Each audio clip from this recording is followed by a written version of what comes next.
Hello world and welcome to Code or Not to Code. I'm Mili Eva and as always I'm happy to be here today and I'm here with Stefan. How are you doing? I am doing now great after a couple of technical difficulties, but since we are still operating on Windows, nothing that a good old reboot can't fix. Exactly. It's been a tough evening already, but we're powering through. Can only get better. It can only get better. Thanks so much for joining, everybody. If you're new to this show, Stefan and I actually do meet every 2 weeks now. So we've been very, very good with our timing. And we work on Inspector Roslyn. We do all of live coding. And whether you're new to coding on .NET or whether you're sort of like a seasoned developer, I'm sure there'll be one or two things you'll learn from us or with us today. Yes. But since it's all live coding, we do sort of like we do everything on the show. So we already started with Inspector Roslyn and we're going to continue onwards. So if you want to see the first couple of episodes, you can obviously rewatch them on our channels. And once, while you're at it, just subscribe, like and subscribe. Please do also on any of our social medias because every now and again, Stefan and I do have a life and we cannot stream on super regularly. And then we'll announce our upcoming streams. On social media. So do give us a follow if you don't want to miss any of our shows. Also, if you have any comments or questions, please do let us know. We always love to hear from you. Hello, Eric. Sorry for the delay. It was a struggle. It was a struggle, but we made it. It's unlikely for us to start late, but it is common for us to finish late.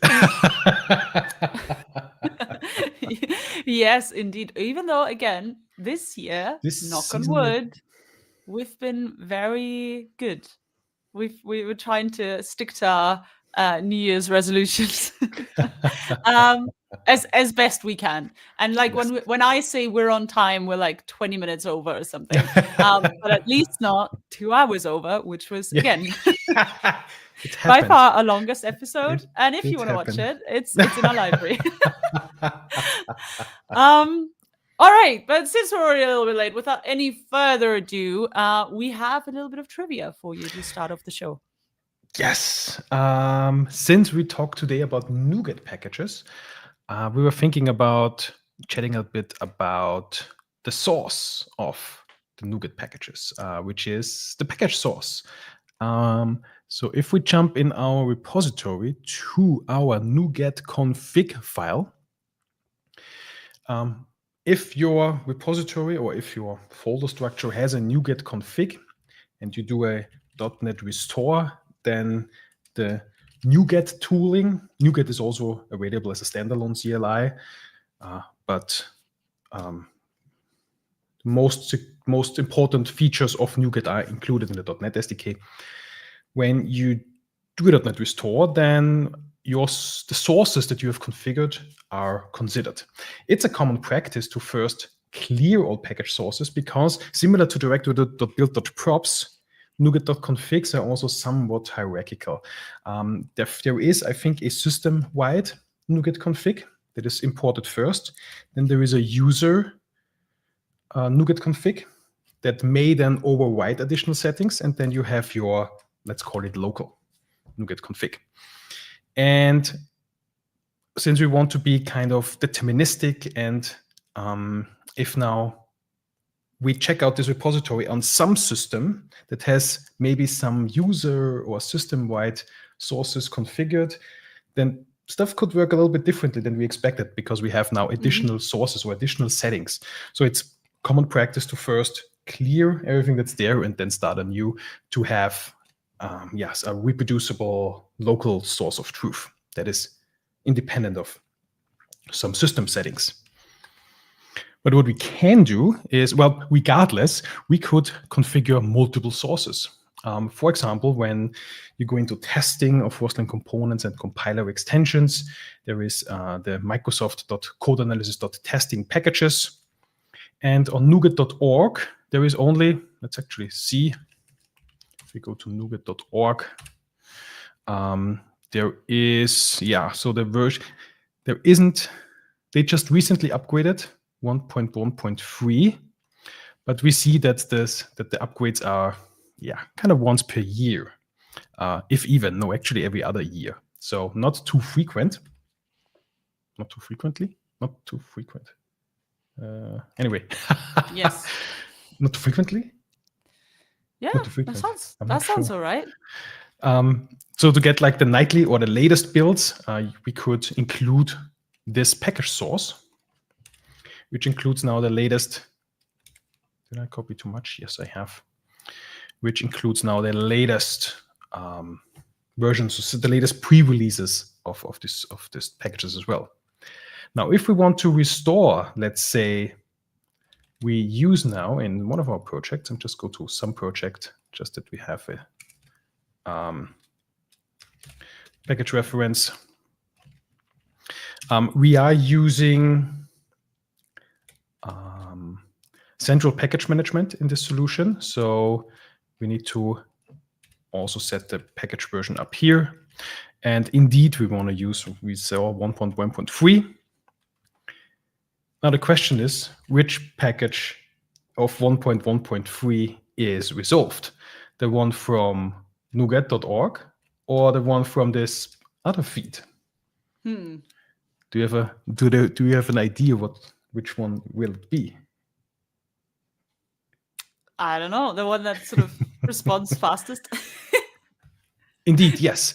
Because what NuGet does is essentially does requests. Well, first it checks, do we have the first, you need to resolve the version. And the package that is, the version that's resolved is 1.1.3 because we explicitly declared the version in our packages props. Then NuGet checks our local, we have some local cache on the machine, or is it per user? I think it's a global, I think there is different levels of caches. If this exact version is in the cache, if it's not, then we need to download it. So we go to actually both sources, and whichever response first is going to be restored and also will be ending up in the cache for subsequent uses. Ooh. So what if we had, well, when it comes to the resolving part, there is more intricacies, because I could use something like version ranges, where I say, hey, give me some version between there. Or you can also use wildcards, like with a star. When you do a star, then it tries to resolve the latest 6-point minor version it can find. So it first needs to go, again, to both sources. First, find which versions are available in order to resolve the version, and then the same game happens again. Is now this resolved version available on disk? And if it's not, then grab it from one of the configured sources. Now, what if we have our own, some private feed that we use internally? Let's call it company. And there we all of our mycompany.NuGet package that we use for all of our microservices, for example. And it's a link, it could be some internally managed or maybe some GitHub artifacts feed or some Azure DevOps feed.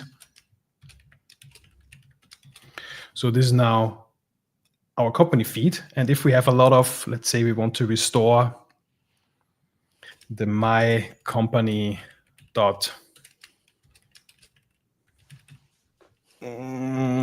common library.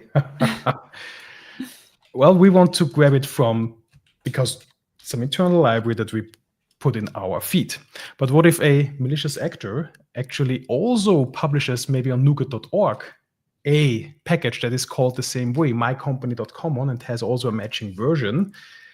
And what if we now internally we request it, but no longer get the mycompany.common library from our feed, but the malicious one from NuGet.org, then we may be in trouble. So this is actually an attack vector. And to resolve that behavior of essentially grabbing out to all of the configured sources for all of the packages and have a first win scenario to make this deterministic of which package from which source to take, we can use source package mappings. So we could say, hey, source package mapping now for a specific source. Now this could be our company source. Let's actually adopt this example for our use case.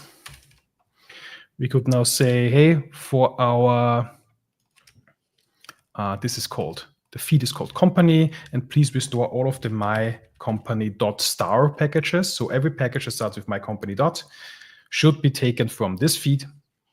All of the other ones that are not matching any more explicit pattern should then be get from NuGet.org, like Microsoft extensions.logging and all of that good stuff.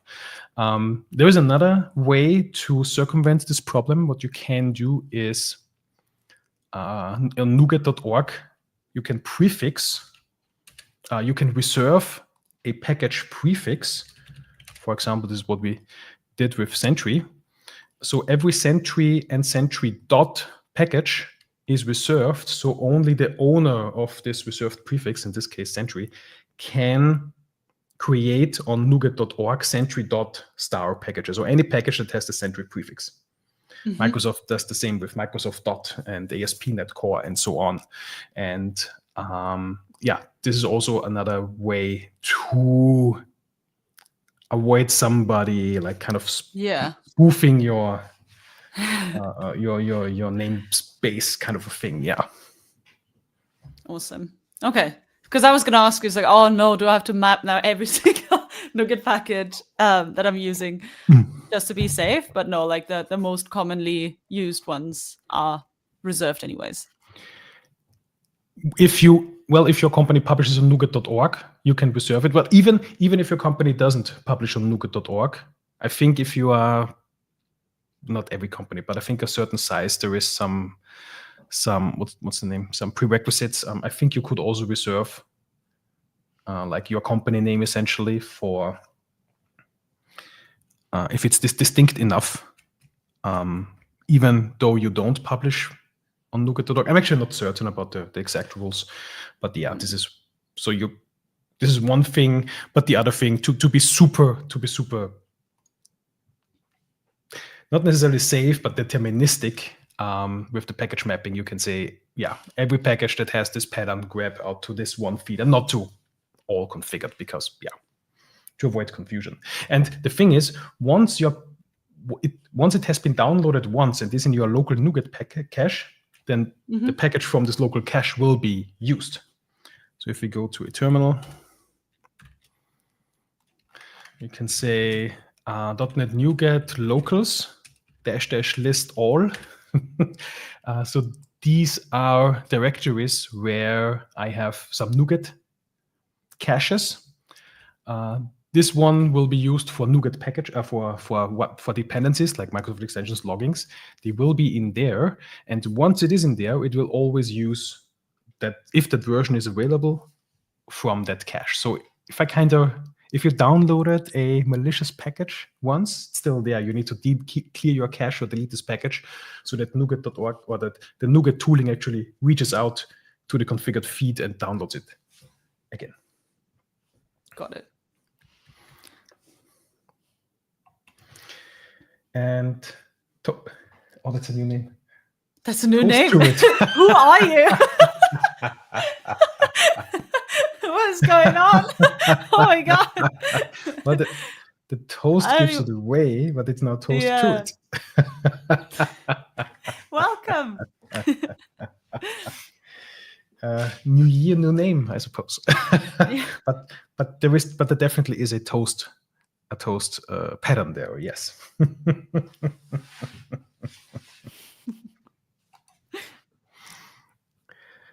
Sweet. All right. Then shall we get into more? Excuse me.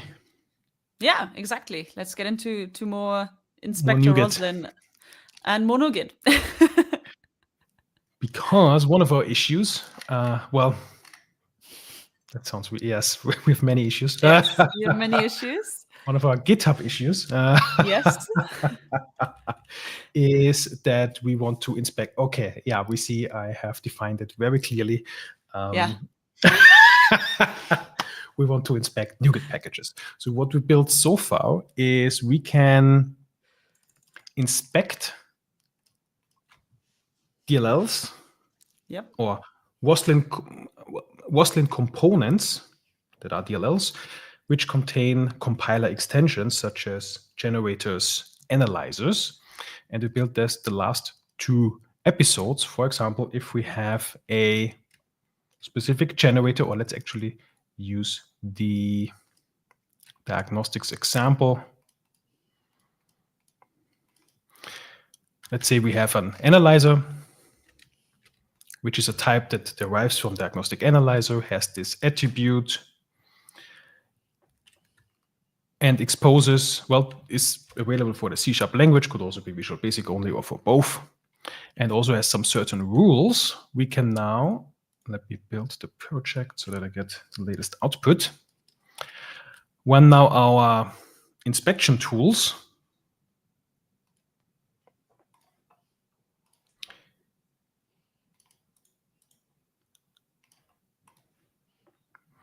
and see and then find these compiler extensions. So we see there is an analyzer component available with that name that supports C# and has this diagnostic ID, and also for generators, analyzers, and more, what we built last time. But yeah, I mean, when we are running locally, I kind of see, I can just look at the source code. What we now want to build ultimately as a first tool that we then also publish is to actually grab it from NuGet. Well, while at it, if we take a look at this package, no, not download package. Open this package in the Package Explorer. We can also take a look at another one, .generators, which contains, well, source generators. We can take a look at the NuGet Package Explorer, which is essentially downloading the package and extracting it and showing you the contents, showing you a part of the contents of it. And where we find Roslyn Components is always in analyzers directory. There is also a lib directory. This is for one-time dependencies. So well, I guess that's the very common case of a NuGet package where you have a library included, let's say Microsoft.extensions.logging. And we also have a specific TFM, so we can also multi-target. Let's actually take a look at Microsoft.extensions.logging.abstractions. Now, this one is multi-targeting 5 different target frameworks. And in each, we have then the respective one-time dependency, which contains the types, like the iLogger and the generic iLogger are in, and all of this logging extension methods are in there. What it also comes along with is a source generator, and this source generator is in analyzers.net directory.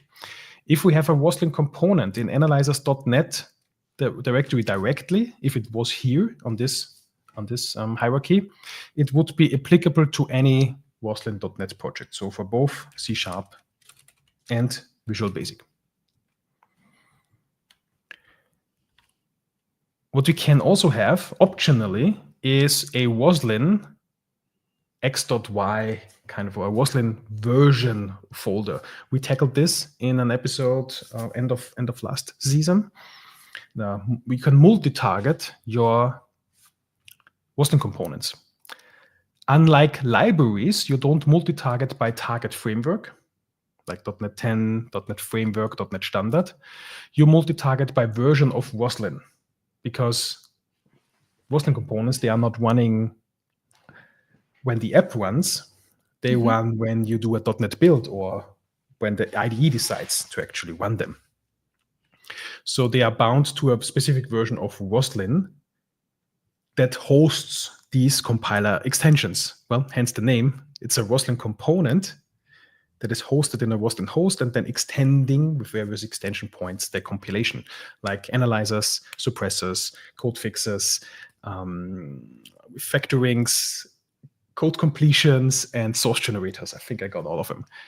Nice. And so we can also multi-target them. And then again, underneath the same story, we can now have a CS folder, which is for C#. There could be on the same hierarchy a VB folder as well, if this would be supporting Visual Basic, but there are no source channels for Visual Basic logging in Microsoft extensions. Or it could also, again, be like flat in here. That would mean if the Roslyn component is flat under the Roslyn 3.11 directory, then it would be, again, a component that is both for C# and Visual Basic projects to be consumed. And then if we extract the CS, which stands for C#, we will find the actual Roslyn component. And this Roslyn component includes one generator. And yeah, it would be cool, long story short, to download this package and analyze the structure and then essentially see how many generators that logging.abstractions include. It should be one. This would be then the eventual test. All right. So where do we start? Okay, now I guess what we got so far is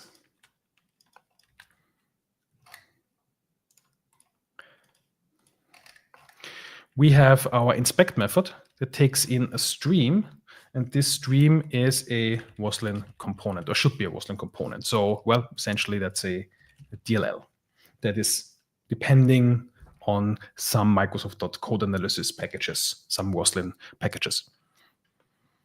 And what we need to do as a step before is get this stream not from a local file, because that's essentially what we do so far. It's not part of our library, it's just part of our little demo.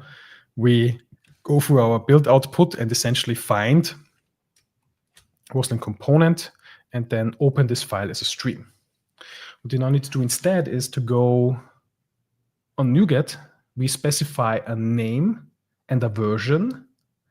And if this name and version combination is found, then download this package, extract this package, get a stream of this Roslyn component, and then feed it in there. And as a bit of a bonus goal, we could also do this multiple times if there is multi-targeting going on to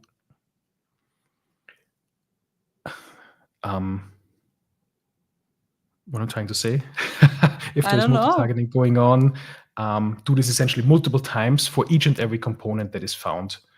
In this case, there would be 3 components for those 3 different Roslyn versions. And we also mark them, hey, we found for this version, and for that version, and you can view them all at once or individually. Yeah.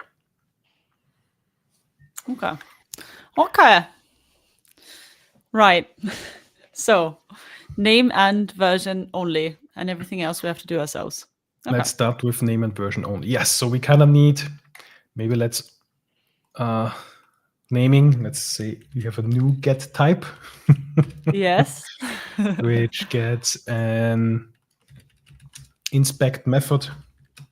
Return type still to be done. Let's return object for now. Inspect.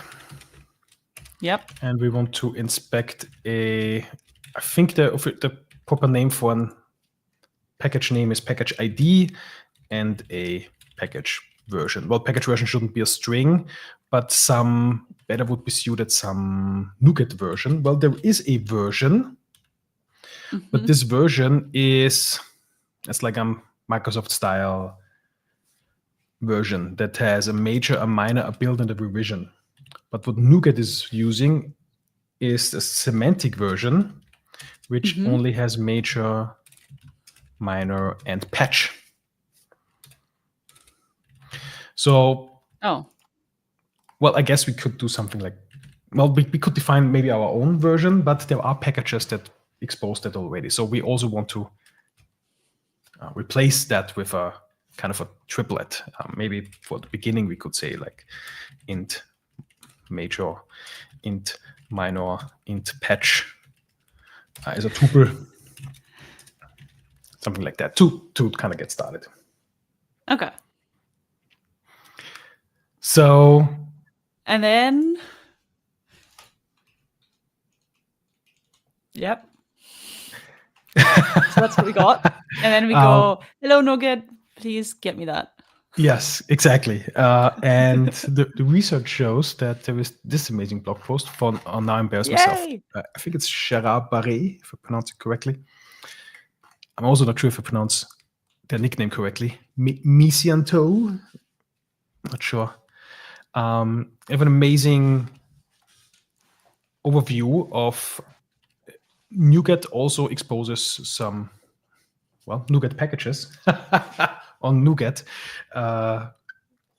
which NuGet itself uses, similar like to Roslyn, to do NuGet stuff. So we can reuse that same packages, or that we can use the same libraries that, for example, the .NET SDK is using in order to restore NuGet packages.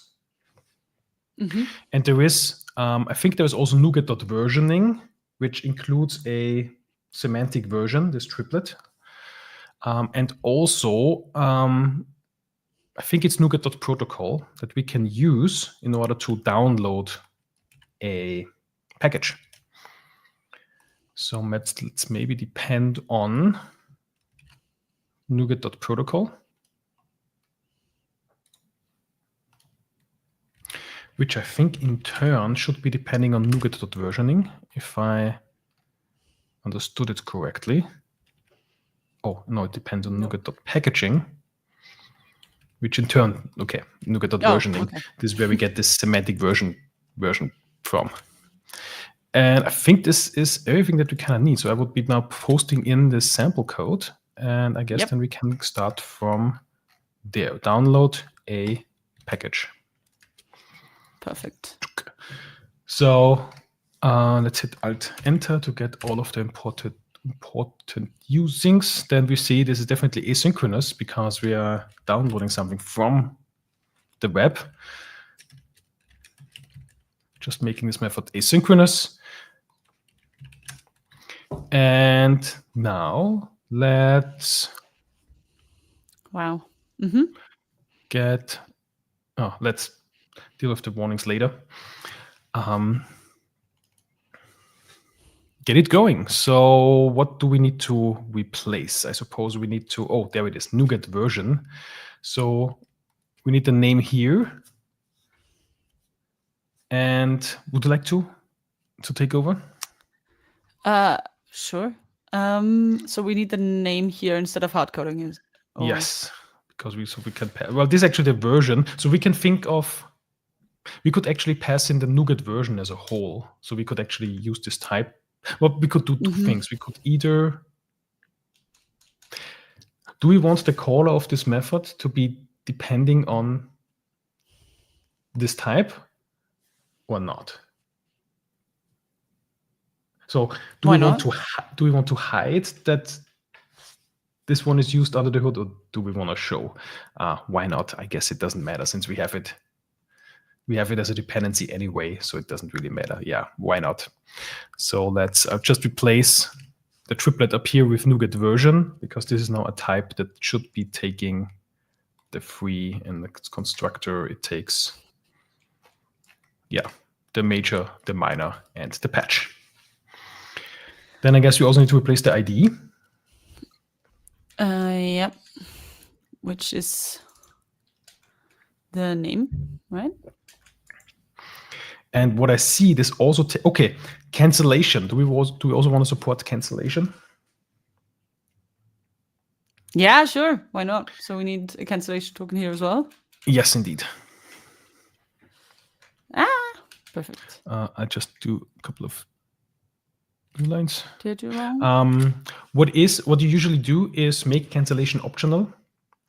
So usually, cancellation token is the final parameter, and then you give it a default value of default. All right. Woo! Exactly. So it's now optional. If you don't pass Oh. a cancellation token, it's not cancelable. But if you do, then it is cancelable. And then we just route this cancellation token through as it's usually. Here. Yes. Wonderful. What I also see is that this also takes a logger.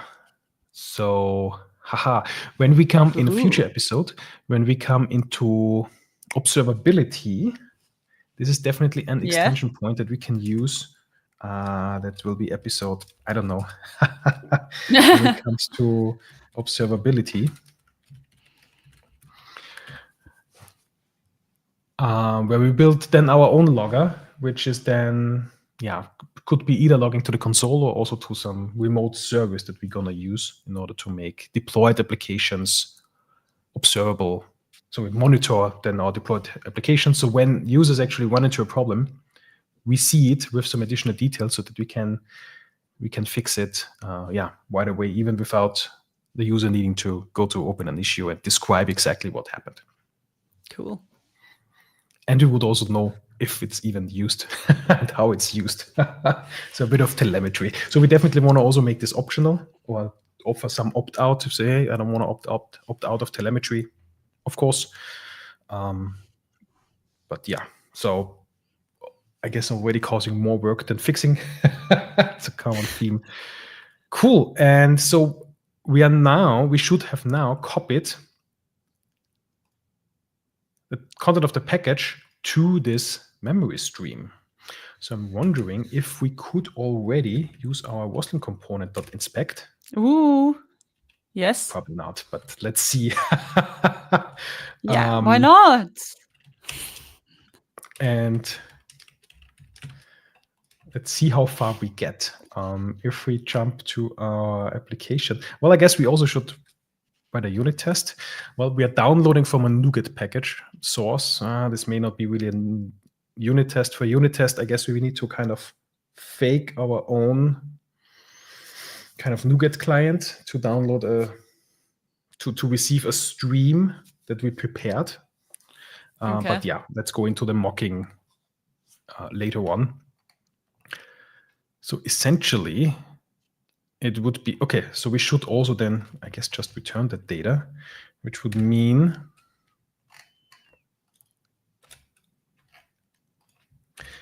to turn the type. So we, instead of Roslyn component inspect, we now say NuGet.inspect async, await it, and cannot resolve symbol. We're missing maybe. What? Oh, wait a second. That's the NuGet. Okay, NuGet is a bad name because NuGet is also a namespace. And it also has the same type. Our NuGet? No. NuGet inspector? Yeah. NuGet inspector. No, perfect. And the name, let's say Microsoft.extensions.logging.abstraction. Is it abstraction or abstractions? Abstractions with version 10.0.0. Oh, actually, new NuGet version 10.0.0. Well, let's see how far we get. All the way.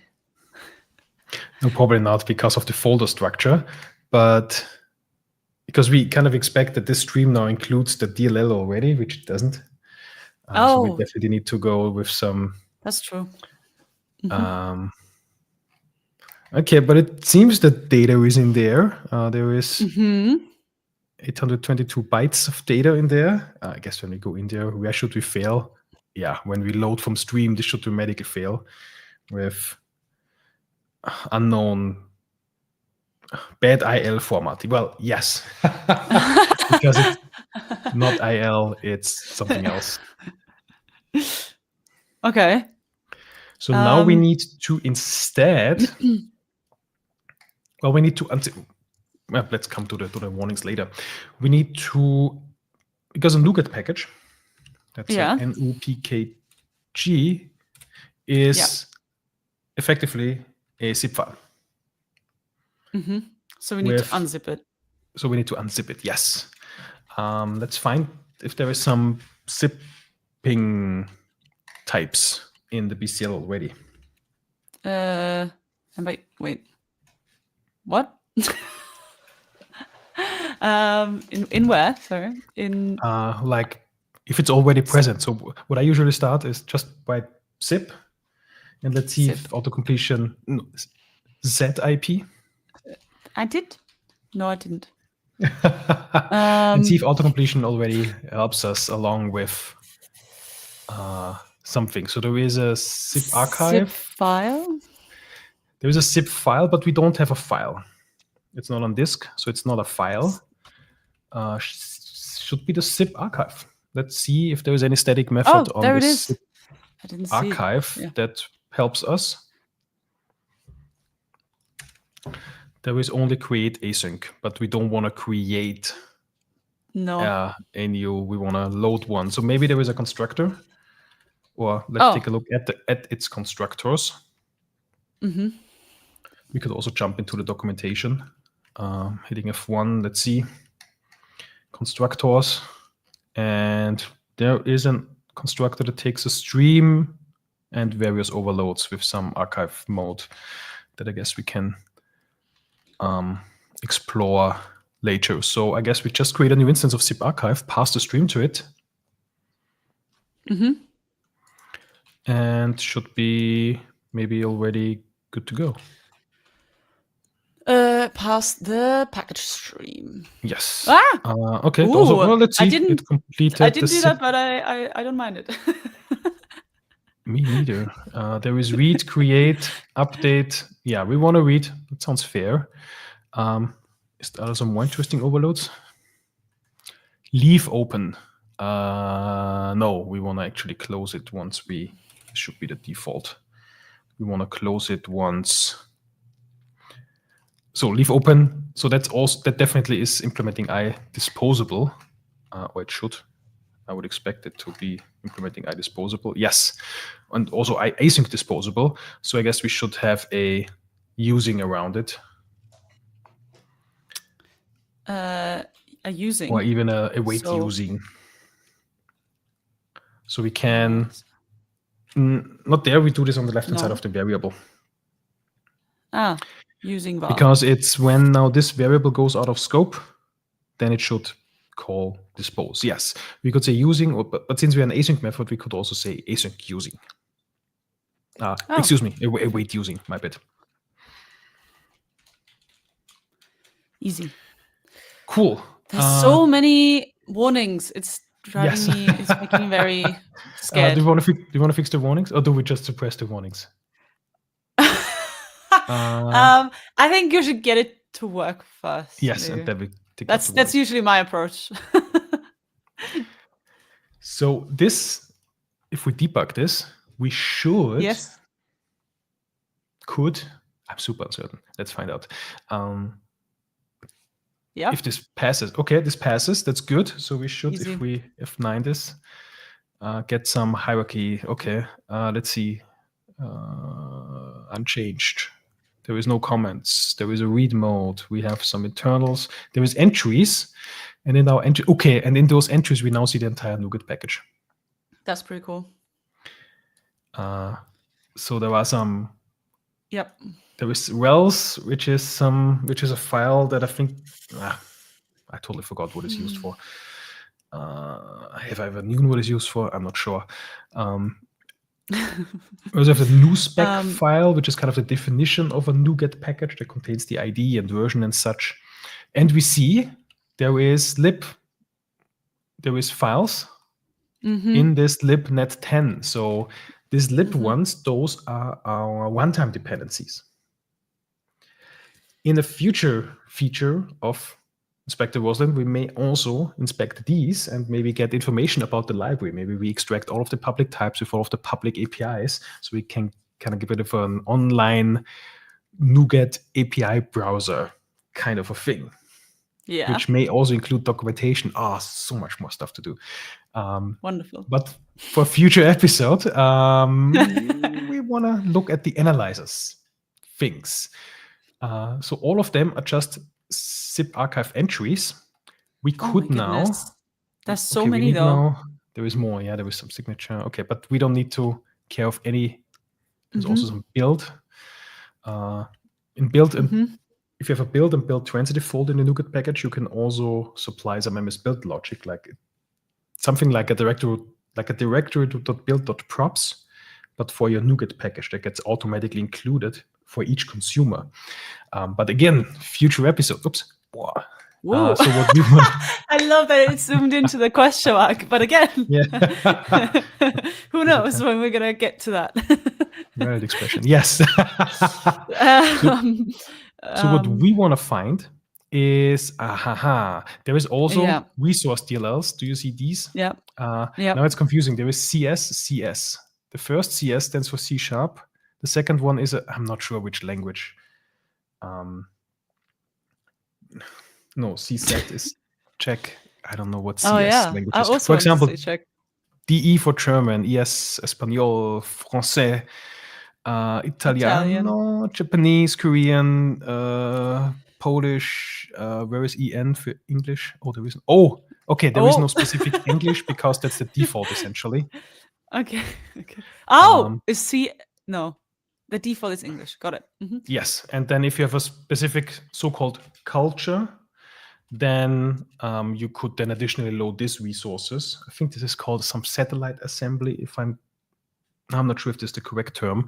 For example, for a UI, if you want to, you could actually localize exception messages via these resources. So if I'm running on a German machine, then you get German, within a German locale, you then get German exception messages. If your project supports that. Now we don't need to deal with resources yet. So we need to find out all of the. So we kind of need the pattern of where can we find packages. We can find packages in analyzers /net/star.dll. It could also be in analyzer /.net/Roslyn or CS or VB. Actually, you know what? Let's write that here because we're gonna need that later. So where could we find Roslyn Components? In analyzer /.net star.dll. Okay. So excuse me? Yeah. Analyzers.net CS or VB. Yeah. And by the way, I believe CS is in fact Czech because I believe CS is the language and CZ is the country. So like how you have DE is Germany, and DE80 is German Austria. Oh my God. So like language and country. And so I believe CS is Czech, the language, and CZ is Czechia, the country. So CS-CZ would be Czech that is spoken in Czechia. Yeah. Cool. So so we must not confuse Czechia with C#. Yeah. So it could also then be in Roslyn x.y version, flat, or also in a cs.vb folder. So those are kind of the options that we need to scan for. But yeah. Okay, so we need to get. Hello, so welcome. I guess this ties into Solke's question. Solke K1. What's going on? So we are downloading a specific NuGet package and then try to analyze the shape of the analyzers folder, which contains so-called Roslyn components. and Roslyn Components include compiler extensions such as analyzers, which are some sort of, you can think of them as linters in other languages. Also source generators that create new source code on the fly. So those are compiler extensions that run when you build your project or when you run in your IDE. And we want to make these inspectable. We want to deliver a tool that helps you analyze these packages and their shape of these Roslyn components that they support, if they do. And for that, we need to get into the folder structure. Oh, we do. But do we then have to... Right. Okay, now that makes sense. Czechoslovakia, yes. The S makes sense now. Right. So do we need to wait, what do we need to do? Do we need to loop over find all of the DLLs in analyzers.net? Yes and no. Yes and no. We need to get... because sorry. We can... Well, I mean, let's start with the use case that we currently have is essentially the last one. And then we can get more general later on, because currently essentially we find all of the folders to start with Roslyn in analyzer/.net.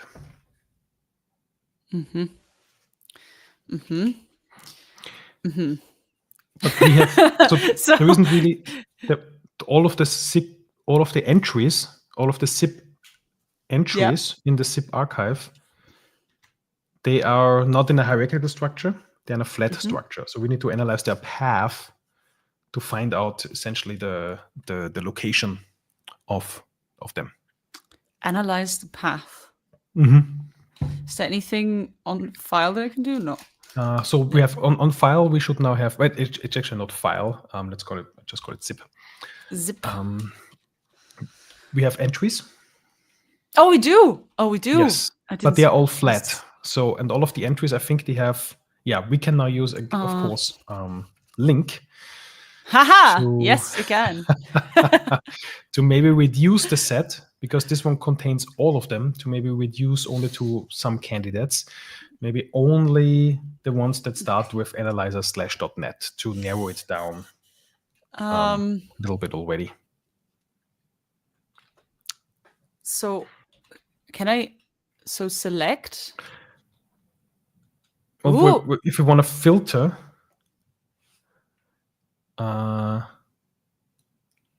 yes, but we don't want to select it. Now we only get now the result is only strings. We still need the zip archive. Yes, so we don't want to do a transform too early. We just want to do a filter to start with. And we filter obviously via the where, since that's like the link, the link. No, not the SQL. The names come from SQL, where we do a where and a select. Yeah. Okay, wait. So let's filter. Come on. Yes. So where the full name starts with, that's actually should be good. Yes, I love this auto completion. Let's call this components for now. Let's see what we get.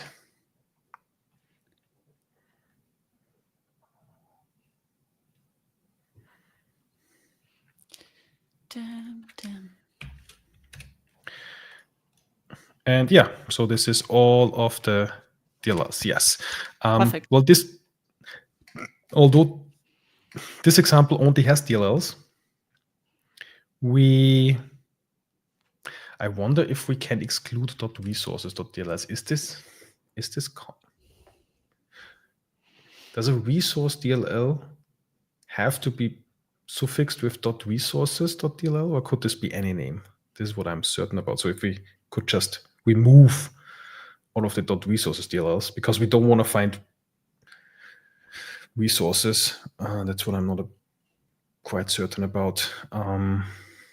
Why do you want to exclude them? But on the other hand, why not? Maybe we don't. Maybe we don't even need to exclude them. Maybe they will just be empty, and then we don't need to care because they will not contain any source generators. I was wondering if we need to exclude them for our analysis, or if we just ignore them because there aren't. Actually, that's a fair point. There won't be analyzers in there, so we could load them, see there is nothing in there, and then cool. So actually, maybe we shouldn't. Maybe we don't need to ignore them specifically. Cool. So that actually, actually, yes. Well, since this is a collection, we need to for each over them. Oh, damn it.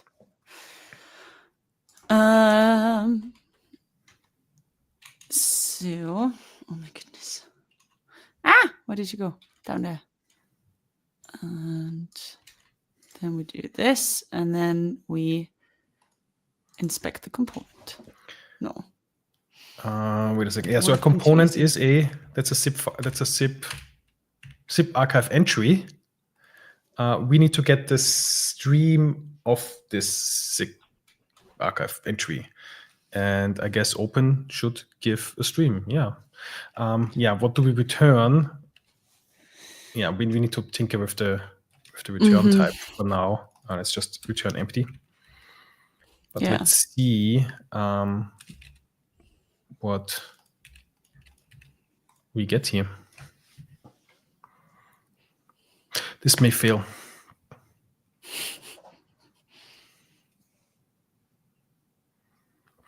Oh, yeah. This operation is not supported. Would have been too easy. That's a deflate stream. So yes, because it's a zip archive. Yeah. That means that we need to unzip that first.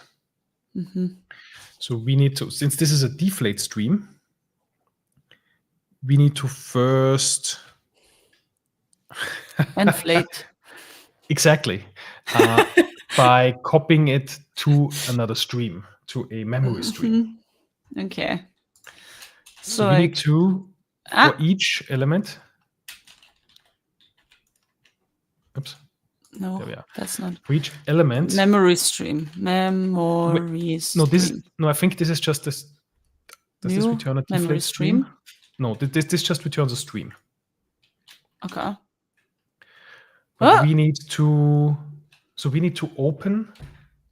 First, we need to get that stream from that zip archive. Yeah, no, a stream doesn't take another stream as an argument. What stream has something like copy. Oh. But okay, we want to copy, because it is copy to, we want to copy from the zip archive stream to the memory stream. Okay. So we still need a new memory stream. Yeah.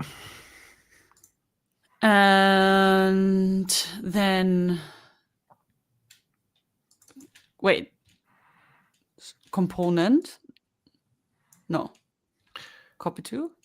Yeah, so no. Well, we need to, here we open. So in order to get the stream, we need to open the component. This will get us the deflate stream. Okay. So, we need to open it. But no, I'm confused. So this is we have the default. This is the default stream. This would be the zip one, not zip file, but zip entry. Yes. Well, we know. Well, at compile time we don't know, but at runtime it will be. And then we copy. Yes. Okay, and then we just inline this maybe a little. I think that's fine. And then we can use the stream that we copied to to inspect. Yes. I think this is the part where we now essentially, so we take a look at the zip archive of this NuGet package. We open one file. Well, this is zipped, so we need to unzip it essentially. And then pass it to the inspector, which now should be just a file. Not a file, but the library, the component, but we still get beta L. There is one thing when you copy from streams is the position. Stream usually also has a position. Because when you inspect the stream, you start at 0, then you can advance, get some bytes, and read the stream byte by byte. After we copy it, I think we need to reset the length of the stream that we copied to. Stream.reset. No. No, there is no reset. There is something like position. I'm not sure if you can set the position. There is also a seek operation. Oh, okay. I'm not sure which one is correct. If we just set the position to 0, or if we do a seek. Yeah. 0, and then pass in. There is some enum that we can pass as well as a second argument. Does it say begin? Yes. I'm not sure which one is correct, but yeah, this looks fancier. And yeah, okay, cool. Seems to work, but length is 0. Why? Because which stream have we inspected? We inspected. Okay, yeah, we just inspected a resource DLL. So okay, yeah. So can we make this a conditional breakpoint, which should break if data.length is not 0? Nice. And there is data 1, and there it is. There it is, the generator, and it supports C#. It is indeed, it has the generator attribute, and it is the logger message generator. Let's find out if this is actually true. Well, of course it is, but evidence. Evidence. So we should be able to, copy this name, go to the .NET Source Explorer, source.net. I just love saying source.net. Copy in the name. There it is. And we now indeed are inspecting this generator.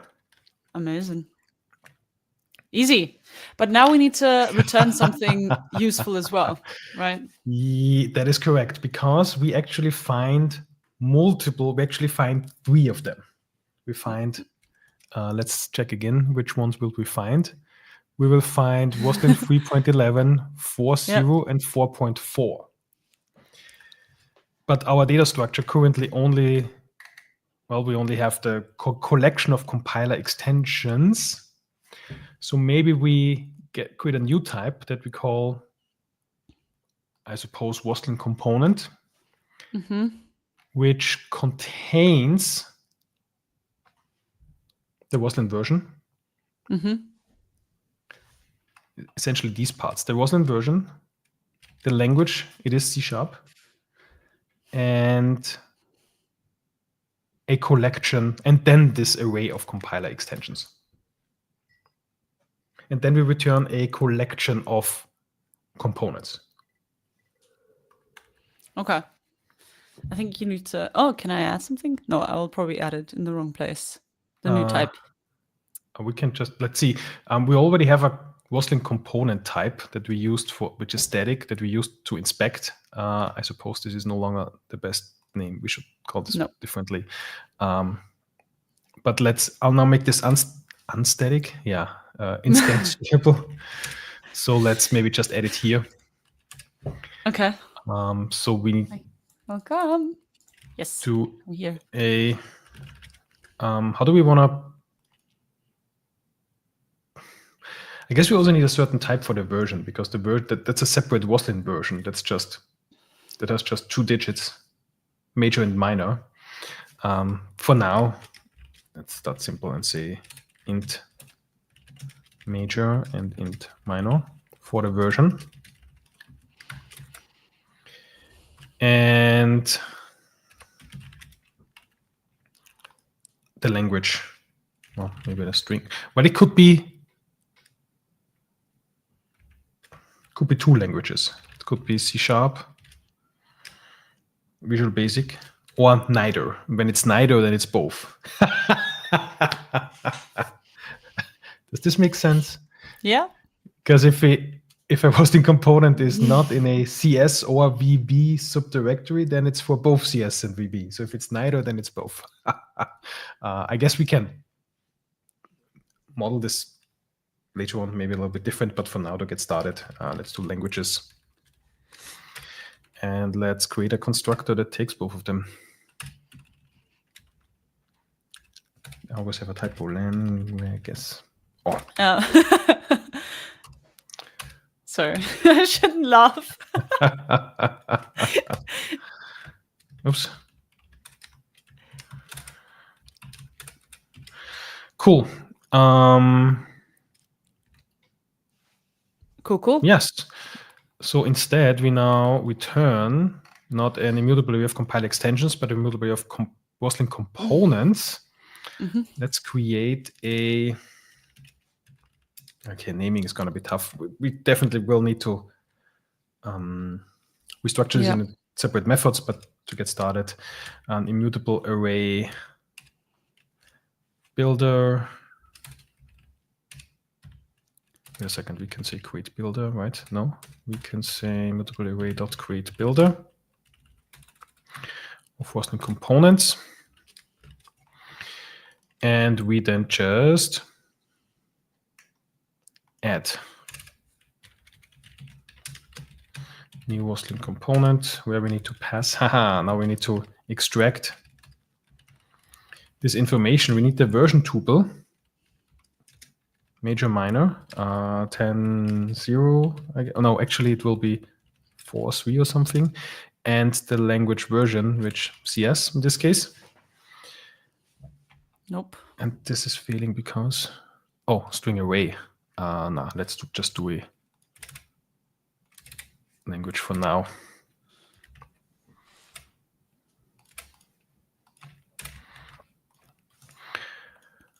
Okay, cool. So now we need to, from that name, we need to extract,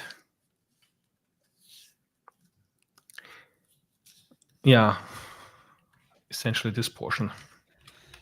Okay. I'm not sure if okay. If, so this is if regular expressions there will be the path, will be the way to go. Ooh. I'm uncertain. Ooh. Okay. Probably. Well, maybe not. Maybe then, it can be done that's easier than. Well, we could sort of like chop up the string with like a separator and then extract it, or you have to write a regex, or the AI assistant. I don't think most likely I've copy pasted it from like Stack Overflow before, and I've had copilots generate them. I've never in my life written one myself. Maybe today's the day. Let's go. Bar regex. Do we want to do regex, or do we want to do it more? What's the word? This imperatively. Is that the correct word? Not sure. So do we want to build it ourselves? It shouldn't be too much code. Yeah. Famous last words. Famous last words. So let's go. Yes, indeed. So we essentially, as you mentioned, we just chop off the last. So we actually just want to get the parent directory. So what you can do, there is, I think, a method called path.getParent. Okay. Which is essentially. Ooh, where am I? Kind of chopping off the. Oh no! Oh my goodness. The last part of the directory. Get parent. Is it? Or is it called get direct? Or is it directory.get directory name? Directory. That looks also fine. What? Returns the directory portion of a file path. This mentioned effect removes the last segment. Yes, exactly. Get directory name is what I was thinking about.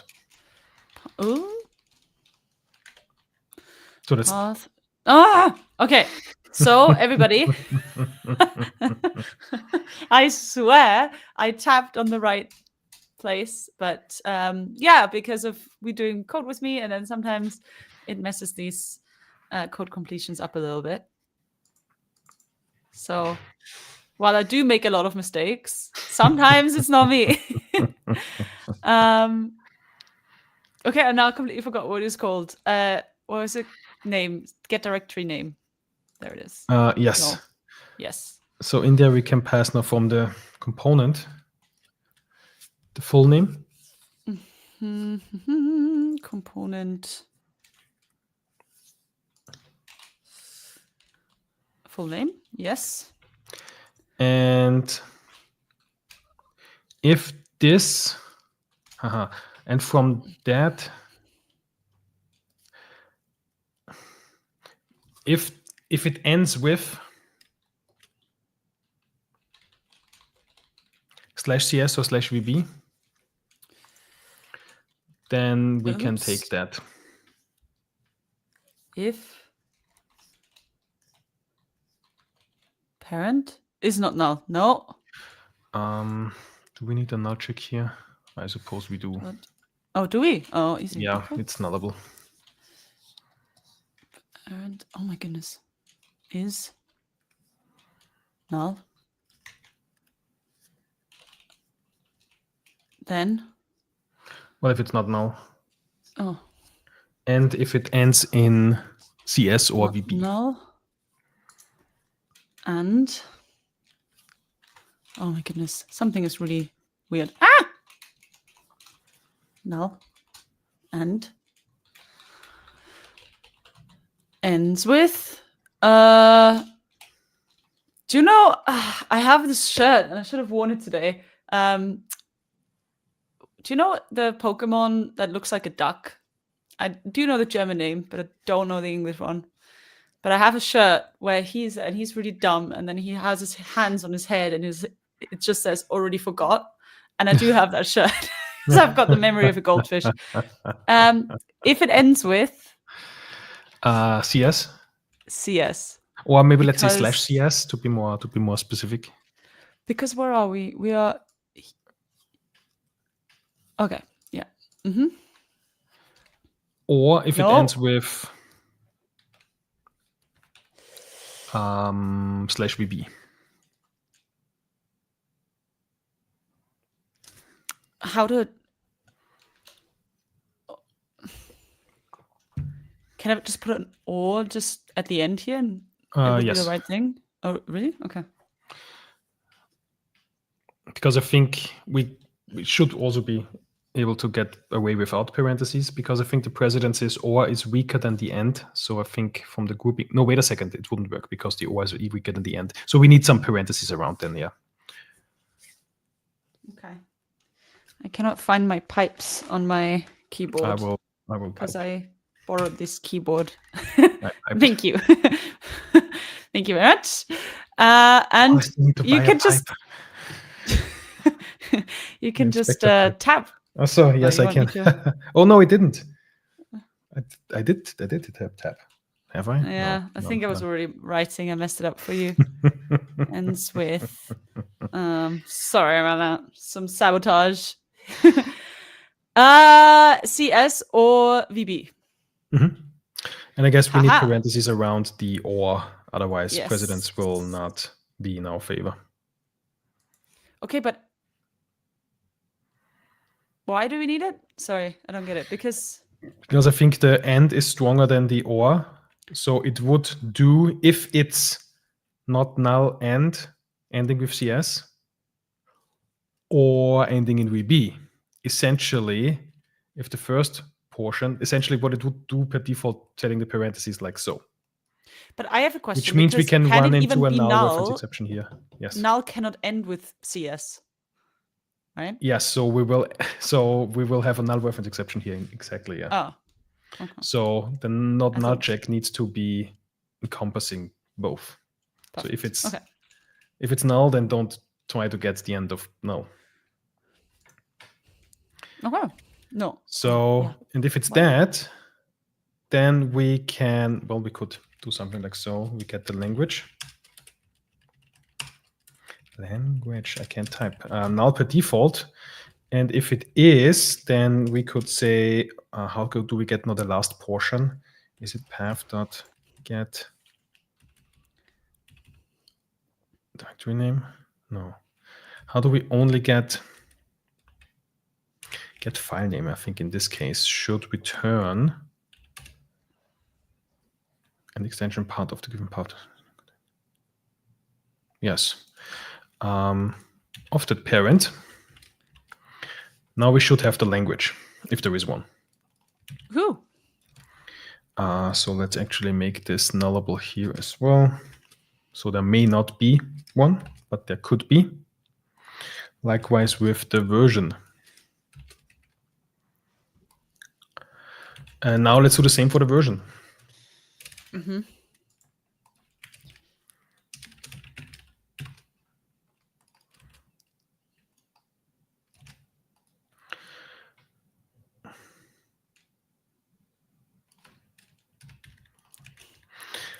So we can now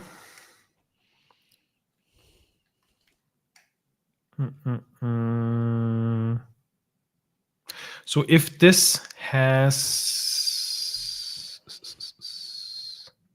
get file name. So we again cut off. So we do another get directory name of this parent, and then essentially check the same. Does the parent? Okay, now for this actually, regular expressions would be kind of good to see if this even matches. Well, what we can do is, since our parent is now essentially this portion, so we could get the parent again. Now I realize maybe regular expression is better, but let's Go for it. Let's finish that through. Let's get it working, and then we can. Then maybe we should do it with regular expressions indeed, because I can imagine regular expression is also a bit faster then, since we do some string manipulation there. Yeah, most likely. So just to get it working, let's cut off another. So let's essentially do this portion again. But why do we need to do it again if we already have it? Well, because we are now currently here. Mm-hmm. But we now want to cut off this so that we only get the Roslyn portion of it. And then check if that portion indeed is Roslyn something. If that makes sense. You know what I mean? No. So essentially getting another parent. So we are now here. Aha! Yeah, no. Gotcha. Of which we can now get, okay, yeah, this should definitely be reflection, regex. Current Roslyn. We get the file name. Well, this actually could be null. And then we check if this is not null and starts with Roslyn. Yes. Now we have a Roslyn version. And to extract this, yeah, this is going to be, yeah, we should do reflection. Regex. Regex. But just to get, yeah, this is going to be. But you don't want to. Be hacky. No, let's hack it. Roslyn dot. Yeah, even doing some wait a second, can't we do substring? Dot substring. What's the length? 1, 2, 3, 4, 5, 6. Yeah, because we don't know the version. Yes, we need to know where the dot is. That's great. Yeah, I have not thought this through. We get the index of a dot, and we go to that dot, which is the major, and from that dot to the end. will be, no, wait a minute, substring is the length, right? Start index and the length. So this is not post dot, but yeah, we should. Okay, I'm gonna mess this up. You know what? The current example only has one version in it, so let's assume one. So this will be int.parse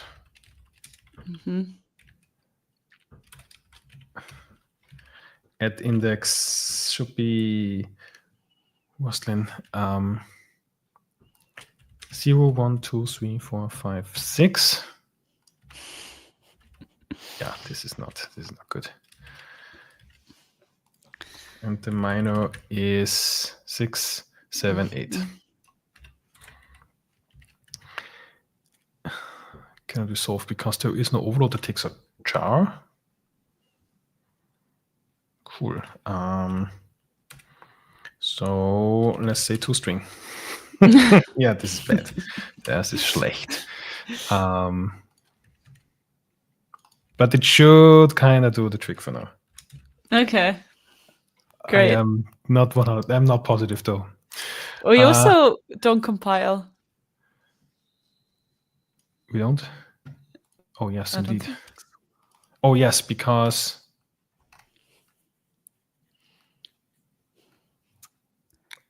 oh yes, because I need to declare this outside.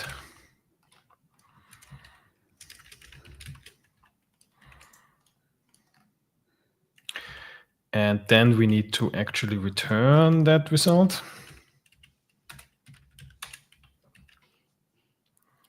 Let's see if this returns something usable.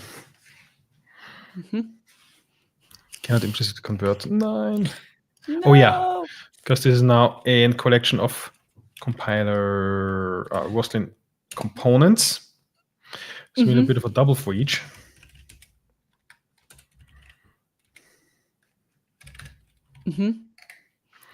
Where we go through the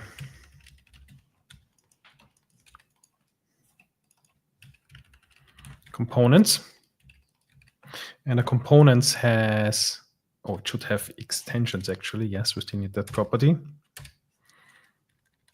And pass it from the constructor. Yes, please. Let's make this an mutable array.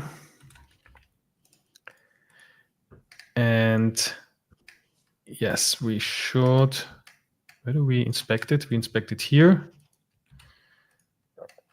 So if there isn't any data, if this is empty, we just continue in the loop, nothing to do. If we found Roslyn components, then we do the additional analysis and pass it in there. And then we may be able to say something like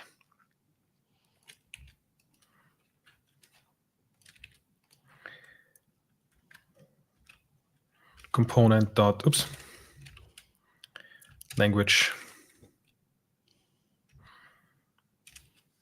and version, and then list the extensions. Yeah, something like that. Let's see where it crashes. It's gonna, I don't know, I'm not positive. Oh no, it actually does work. Cool. No, wait a second. So the language, so yeah, the language thing does not work. But interestingly, this hack works. Cool. What did we do wrong there?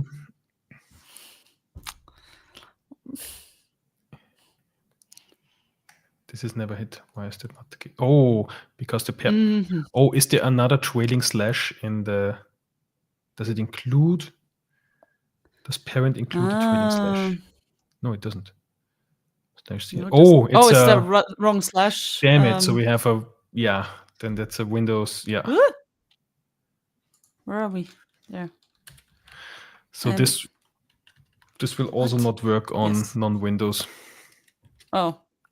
Since, yeah, a regular backslash in a string is an escape character, so you either need to do double backslash, or we could also do an add, which means verbatim, and then a single backslash means slash.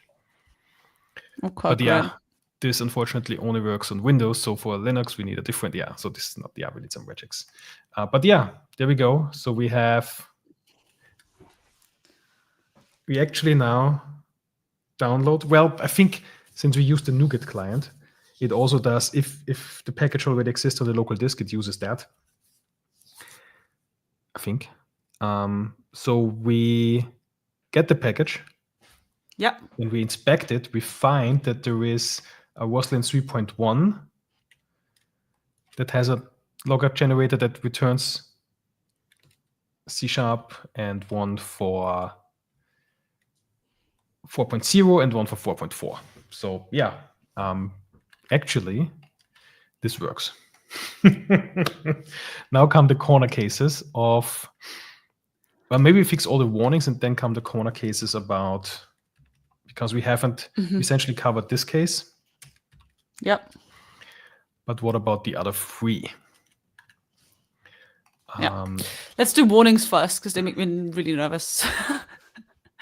They're everywhere. So the source cache context is also disposable. Oops. I wonder if it's also async disposable. I don't think so, but let's find out. No, it's only disposable. Then we get a source repository. Configure calling, configure await on a awaited task. Yes, we kind of need to do that because we're in a library. We don't know where this library is going to run. Well, because we later on want to publish this library as well as a NuGet package. So we don't know where this library is running in. So we need to do configure await false. Well, we don't need to, but we should. This method has overloads. Oh yeah, so this method also takes a cancellation token. So we can just forward our cancellation token to make this cancelable. We could have a memory stream. I guess since we do an await, we also need to use configure await here. And zip archive is, but how can we do configure await here? Oh, this works. No, this doesn't. There we go. It is a bit of a problem of the language, actually. You can't combine an await using with a configure await in a nice fashion. I wonder how to, there must be a workaround. I always forget how to do this, actually. Because configure await returns a configured awaitable, but we no longer kind of lose the type that it has entries.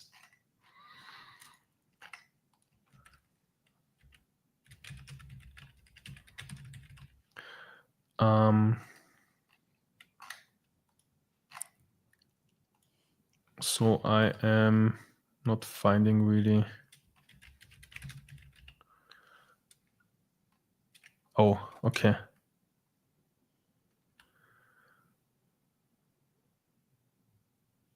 Can we do it like so? This, not sure if this will work. Yeah, but then we need braces, I suppose. Do we?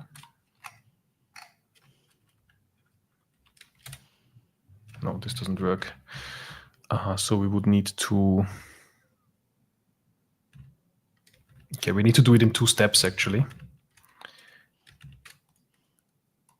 We need to get the zip file.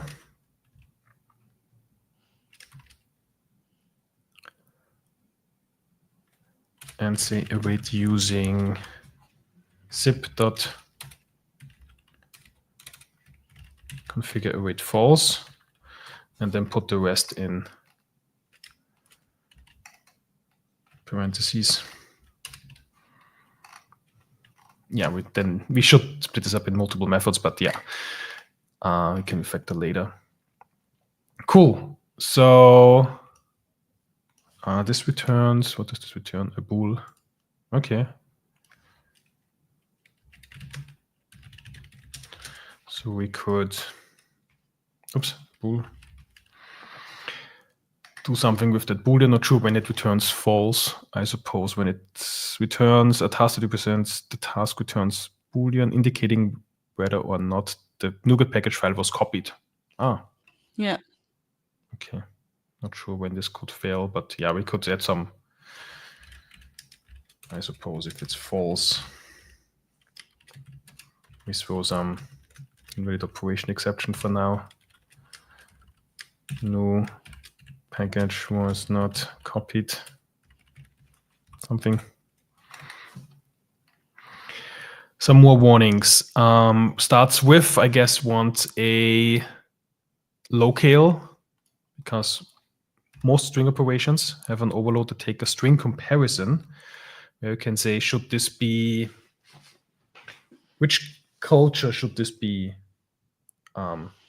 operating on? I think the default is the current culture.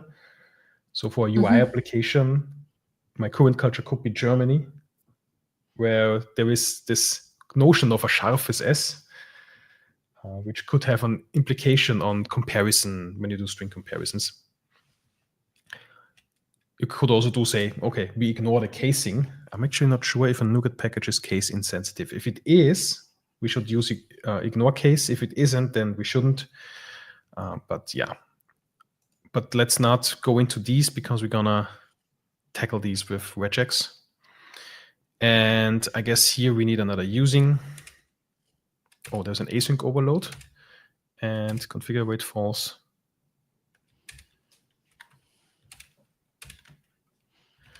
Copy 2, I guess, also has an async overload.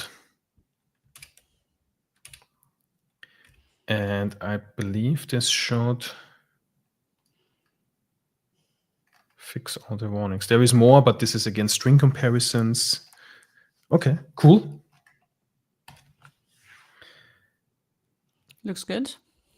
Looks good indeed. So we should now replace this with a regex that is. Yes. Oh, I have no idea what regex is. Shall we ask AI? Good luck. Yes.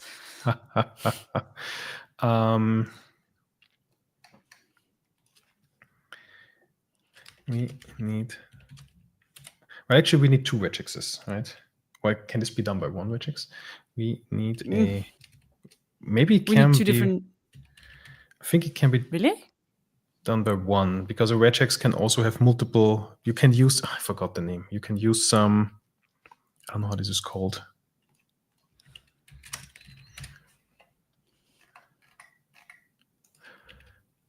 Not placeholders, but you can use some. Okay, this is not the. This is the docs. In this pattern, you can use some. What's this called? Yeah, some placeholders where you can also then extract the matches. So you can say one thing is match 1, the other one is match 2, and then you can ask, does match 1 exist, which would be the Roslyn version, and does match 2 exist, which then would be the C# language version. So I think we should be able to do this in a singular regex. Okay, now it's a question if I can. Eric is saying regex. Woo! Oh yes, groups. Can have different groups match groups. So yeah, now comes the time if we can prompt correctly. We have regex that covers that extracts both the Roslyn version of a Roslyn component in a NuGet package, if available, and the supported Roslyn language, if available.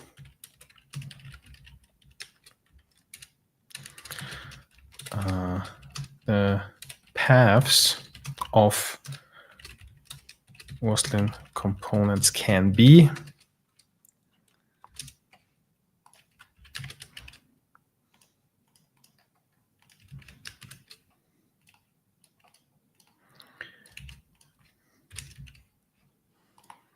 I hope it. How do we? Maybe we need spaces like so to kind of get a bit of a regex going on here already. Oops. Let's call this major and minor.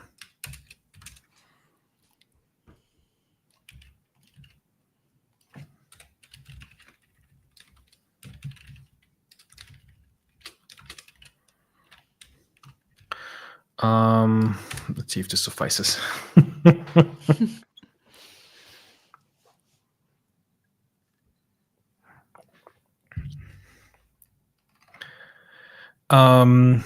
Wasn't version? Yes. Language folder? Yes. All right. Apply. I want to copy. Oh, wait a second.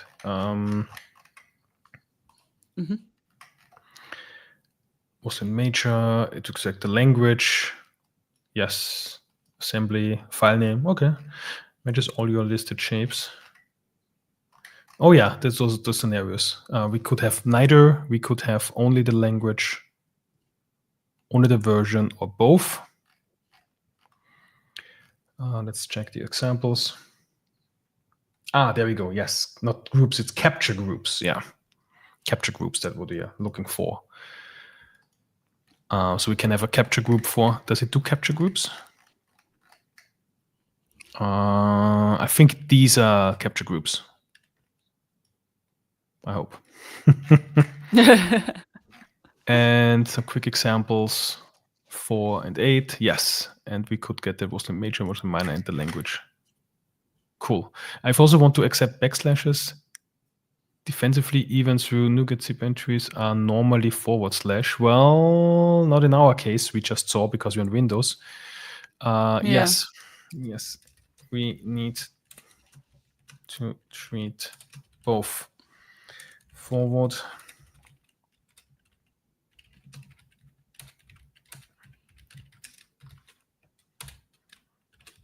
and backslashes.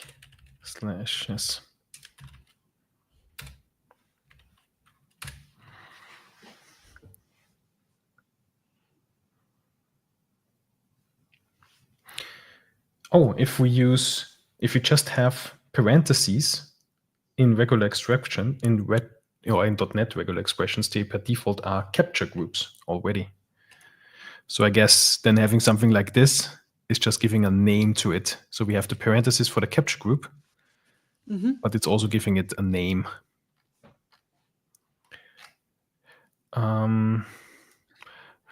Okay, I'm super uncertain about the ignore case. I guess we need to test this if NuGet packages are case. I would be surprised if they were case sensitive, but I've never seen a NuGet path that has some uppercase components in it. Well, from the DLL, apart from the DLLs, but in the path, never seen it. So maybe let's ignore that for now. Yeah. No, I don't. Cool. Give us a usage example to extract the data from the capture groups. Let's create a regex.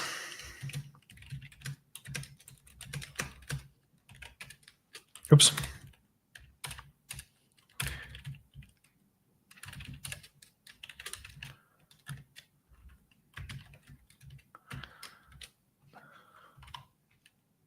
I'll just zoom out for a bit, just to see the regex.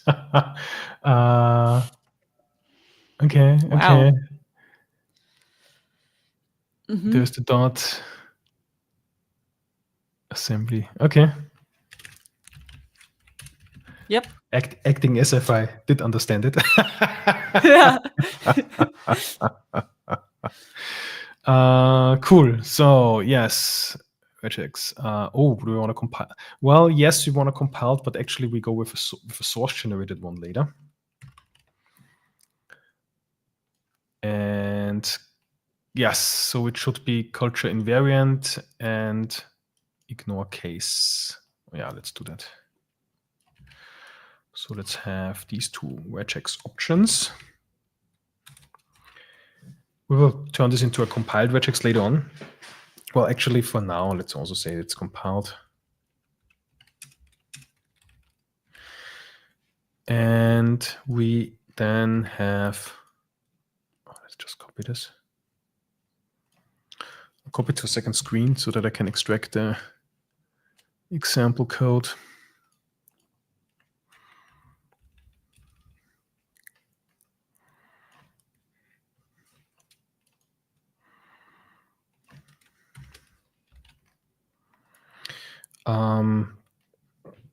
So where is our, yes, so exactly, we need to replace this code here.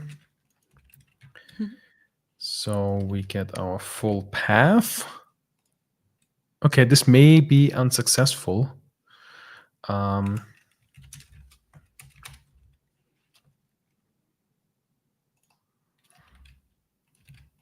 now, let's throw, we shouldn't. If it doesn't find any of these matches, then we just shouldn't do anything. Maybe just continue actually. No, we should still get the package. For now, let's throw, but we shouldn't later on.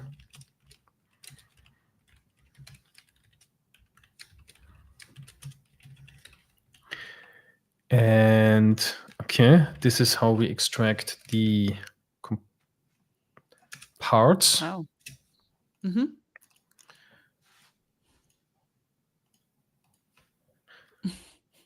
If it doesn't find that, will that throw? I think that, let's find out, because I have the feeling this will throw if it doesn't find. So I think this is kind of currently assuming that it has all of the components. No, let's find out.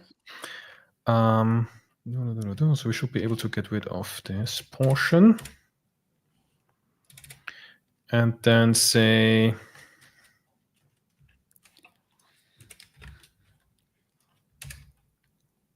yes, so those are all strings. No, wait a second, those are capture groups for the dot value. Oh, there's also a value span. Ooh.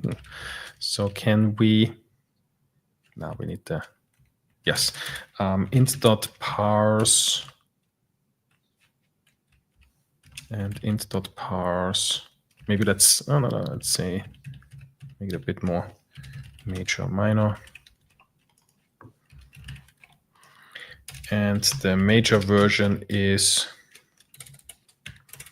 int.parse. Should be a try parse. Yeah, let's for now be quite aggressive on the throwing portion if it doesn't work. We have the language. And the data is, yeah. Unless I missed anything. Oh, each match has a success as well. So we would need to check this as well. But yeah, for now it should just work. Could. Could. Okay, it seems to work. Ooh, we get some more feedback on regex. I'm not even sure if I'm pronouncing it correctly. I don't know either. But everybody knows what we mean. Regex, that would be the German way of pronouncing it.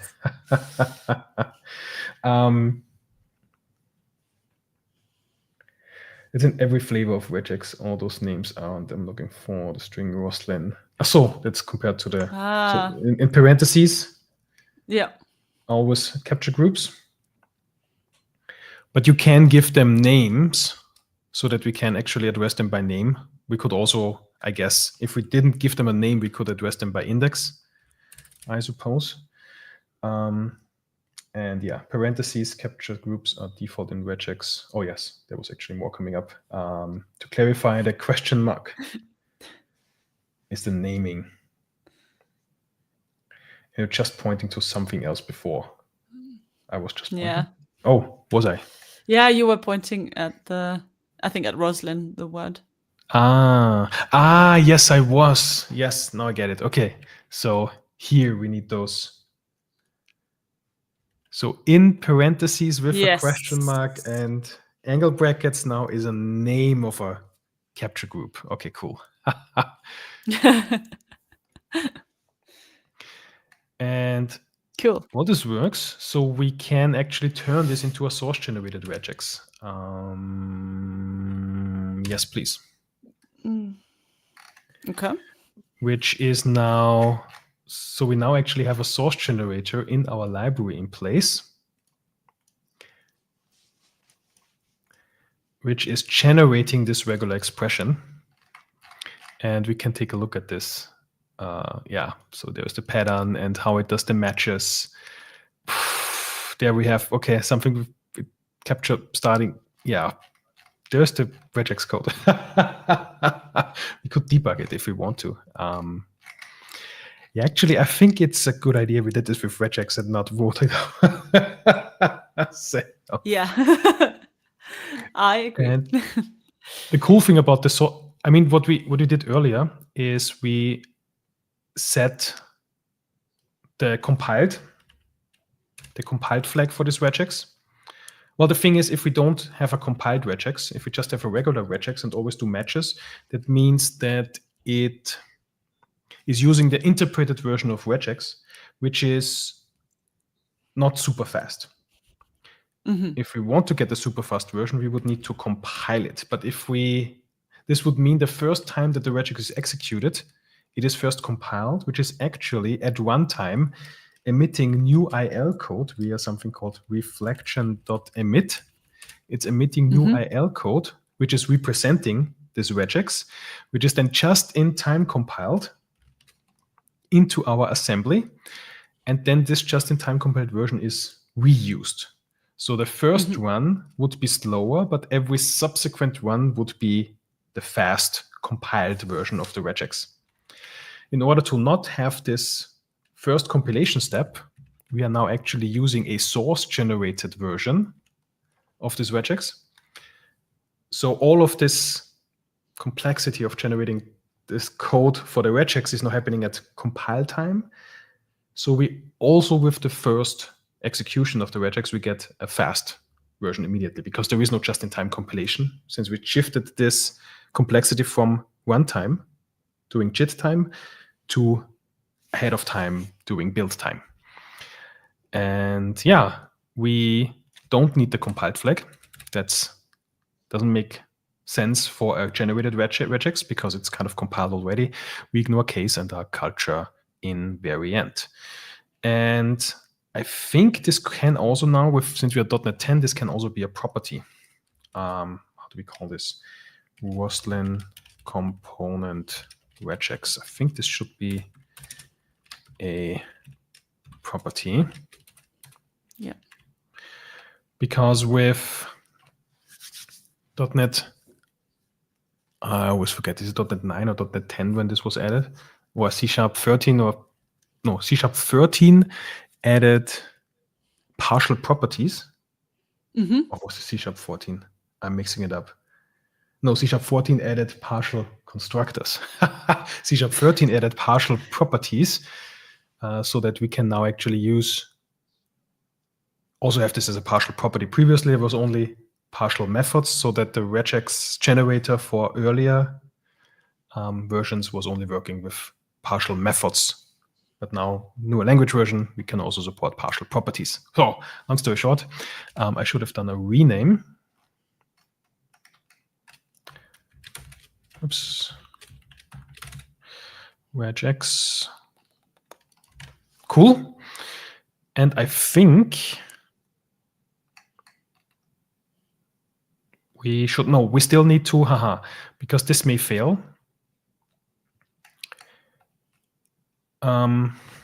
We would need to, how do we do this?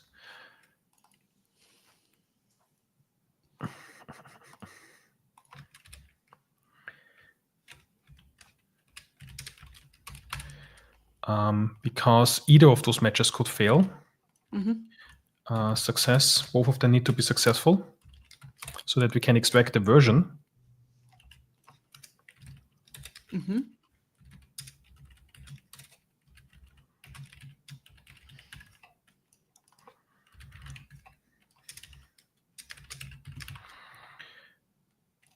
And And if it does, then we do this code.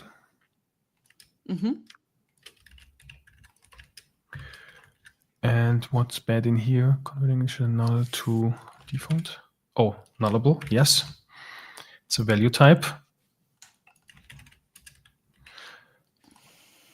Does it want null? Okay. And then we have a version, and likewise with the language. If the language success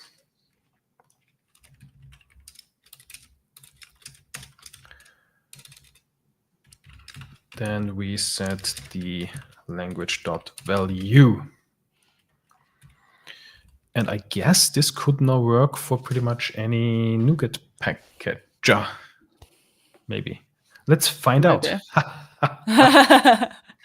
Let's see if because this is a package that we now analyzed, is a package that has kind of everything. It has the language version stated, it has it has Roslyn version stated as well.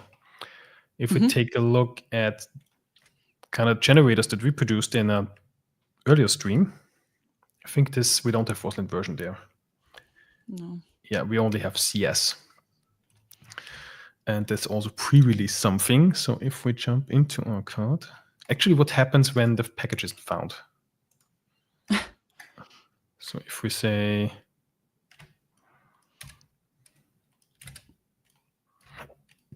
find this in that version, which doesn't exist, we will.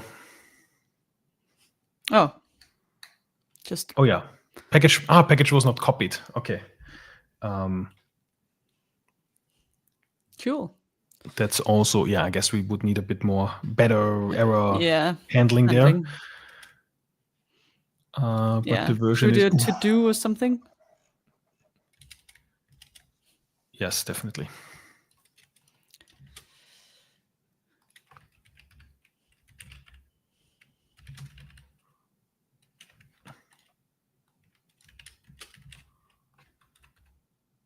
Why does it not find?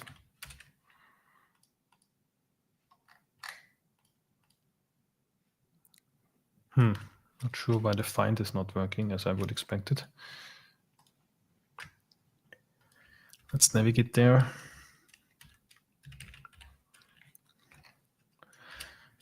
To do more sophisticated. Is this how you write sophisticated? No. I tried to be sophisticated by writing sophisticated, but I failed.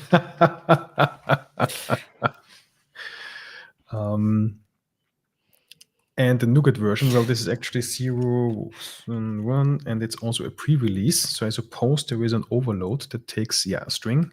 Nice. Because this one is a pre-release version. So now it should be found. Yes, and we get, I think that's right. It has 3 different generators, So that looks right. And it only says CS, but it doesn't have the Roslyn. Well, it's just null. So, Yeah.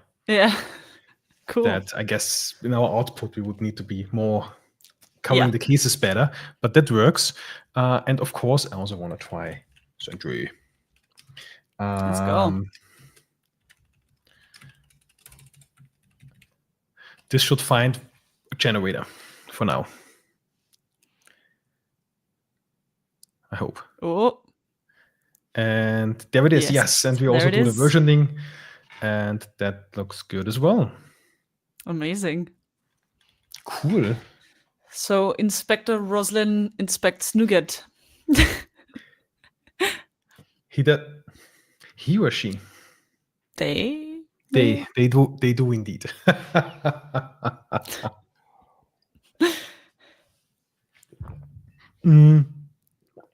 Well, we started a bit later. I guess we have a bit more time, do we? Sure. What do you want to do? Some refactoring or some testing?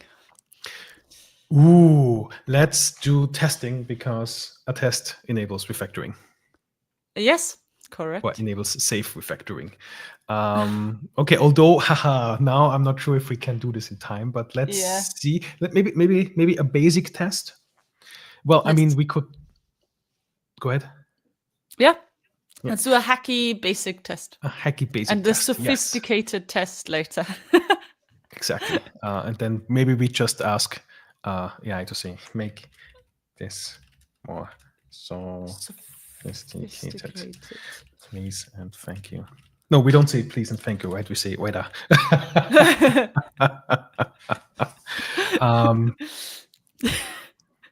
Yep. Just save some energy, you know? It's just doing it for the environment. Good, so not so fast, right? But okay. Cool. So, all right. Let's go. Where do we put this? I suppose in, well, I guess. Oh. Of course, I have a typo in sophisticated. Oh, really? Yeah. I didn't even see it. Oh, no. Well, that means indeed I wrote it. Yeah, that's not scripted. No, that's not. That's how you know it's not AI. Yeah. Yes. Amazing. Imagine the AI tooling gets the LLMs get so sophisticated that they understand. Oh, it's the context is Stefan, so we do some Stefan style typos, and then it's getting scary. Yep, those would be the days. Well, it is getting late, but it is also it would be a bit of an excuse that I'm using. Cool. So let's do a, how do we call it? NuGet Inspector tests. Yes. And of course, there is a typo. The NuGet Inceptor. That will be next year. You write the Inceptor. So this is a test class, and we want to test method. Naming. Naming is hard. Where we, as an input, this is going to be tricky. Is it tricky? Well, the input to this one is actually an ID and a version. So that's easy. Well, put it for now. I mean, sure, we could do it. Should the unit test go to NuGet.org? If we do that, then the unit test is depending on NuGet.org. And then it's not a unit test, right?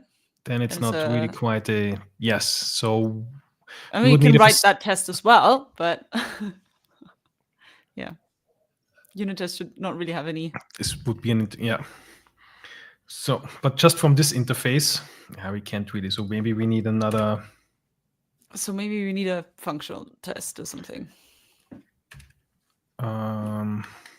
Using's not using in.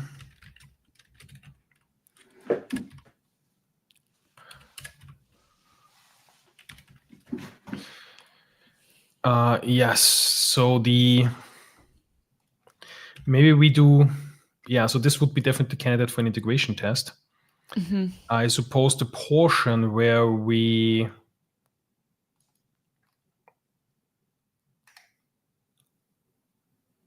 get everything to so only the downloading portion to get like the memory stream. Yep. We could test everything apart from that. So when if we extract this, the rest of it into a method that we call, I should use refactorings.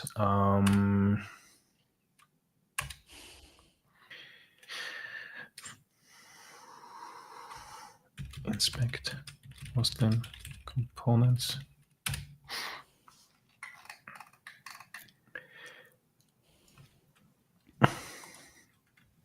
Which, okay, now the order is not quite amazing because cancellation token goes last.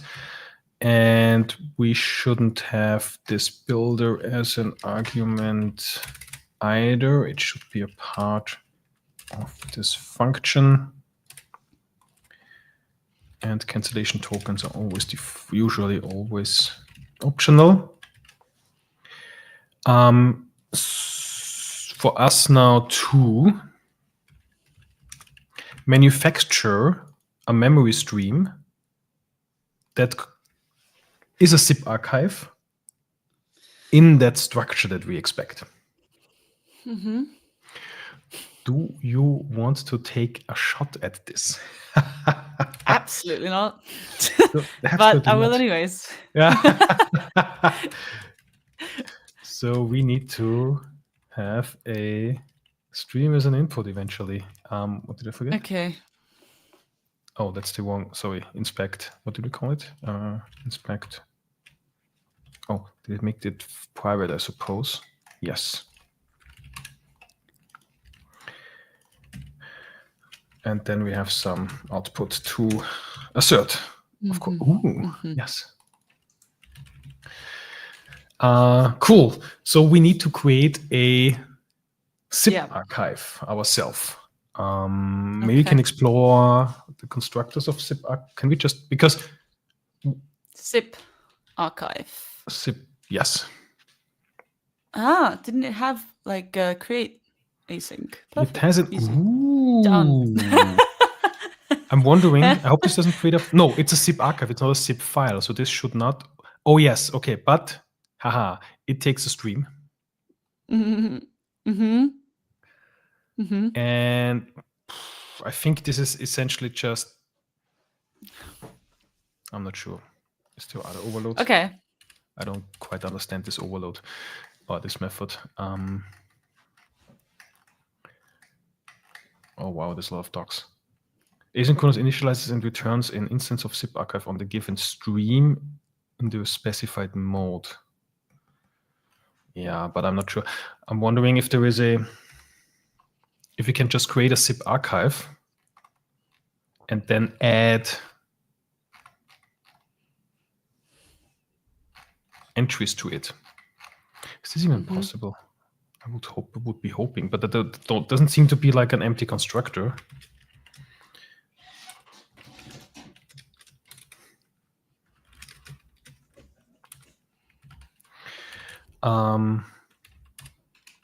That takes entries.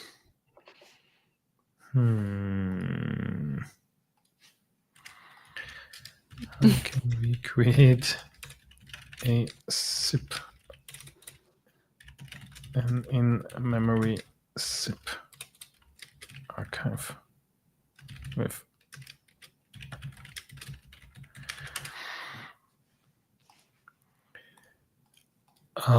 maybe there's some more method zip.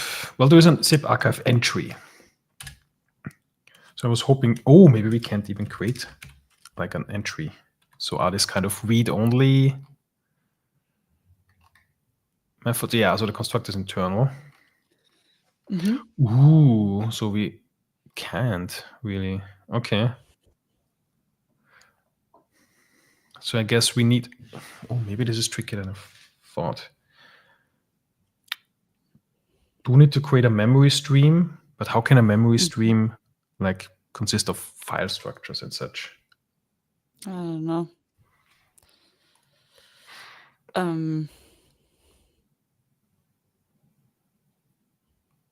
Yeah, I guess this is what we. I guess this is a I lie. guess. Yeah. On this and populative entries using memory stream. Then write each entry's content.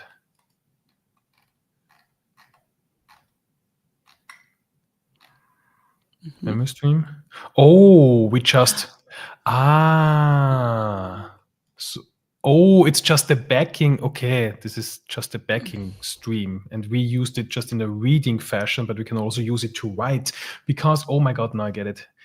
Because in our component, we do use this zip archive mode read. So we would do zip archive mode write, and then yeah. So yes, so we would create we actually do create a memory stream. Create a zip archive with create mode. Yep. And now can we add entries to it? No, entries are is a read-only collection.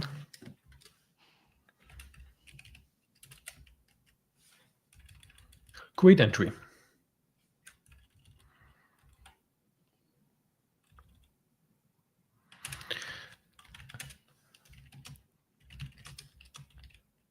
Zip archive entry.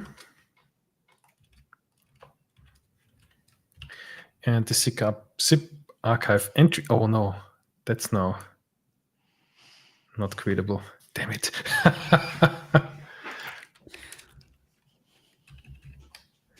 How can we create an entry? Oh, wait a second. Okay, my bad. I didn't understand the API. So the create entry takes a name.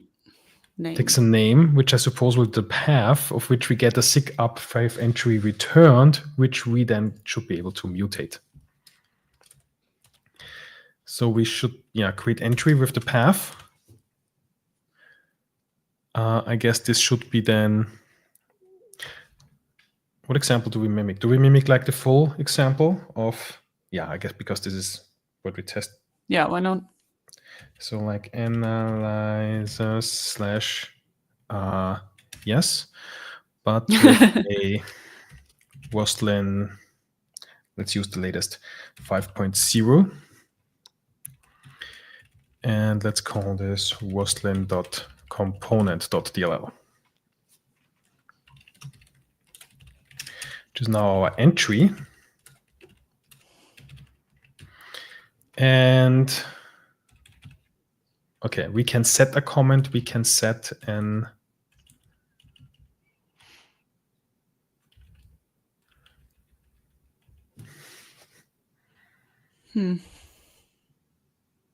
I'm not sure if this would work. If we now open that stream, can we now, I guess for another test, we already have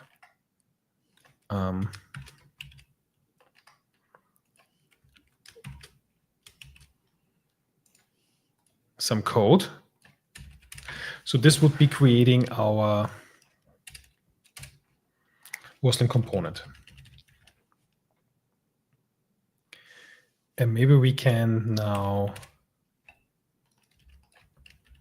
copy this component over to this entry stream.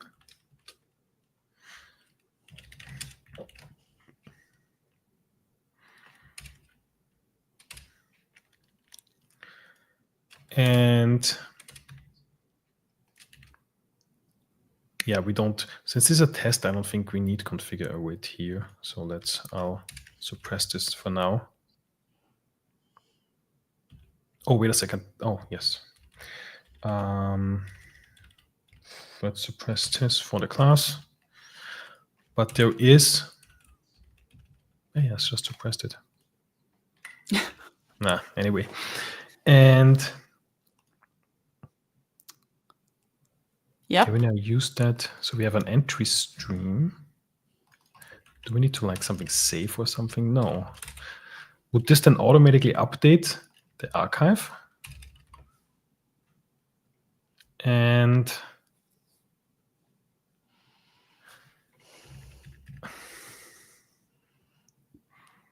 does this now mean we can essentially pass the stream? I guess again we need to reset it. So say seek to the begin. And then we get something sensible. Where do we copy to the memory stream? Zip archive. Yeah, stream. Okay. Did I make a mistake? So, no, well, my plan was so we create a new zip file. Yeah. Well, zip archive with an entry with that path analyzers, and then essentially write our component into this. Yeah. I hope this is what it's doing. Let's see. It's a test. Let's test. Well, this may crash dramatically.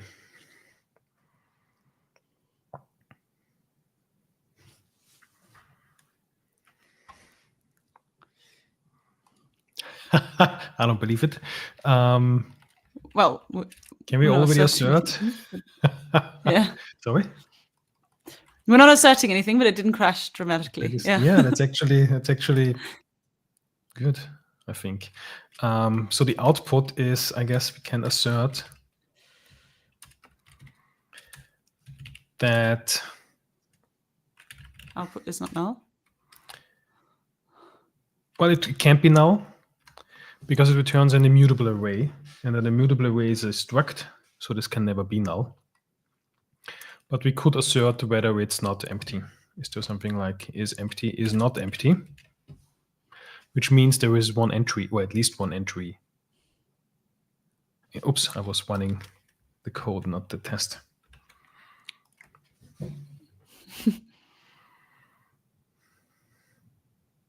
Of course not. Yes, oh, pretty good. Okay, end of central directory record could not be found. Oh. I have no idea what that means. Explain with AI. Waiting. Where does this happen? Oh, actually, when we create the stream.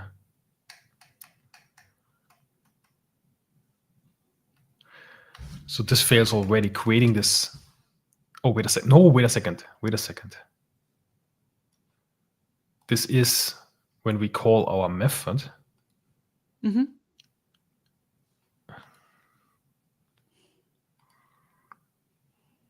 End of central directory record could not be found. Is what zip archive throws when the stream you passed in is not a complete valid zip. Mm-hmm. That typically happens is only written. The central directory is only written when the zip archive is disposed or closed. No, what we are trying to read a zip before it's finalized. Okay, this is what we may be doing. Stream position is wrong. Yeah.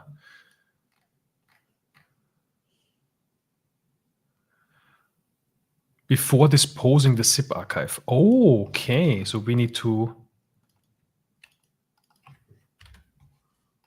essentially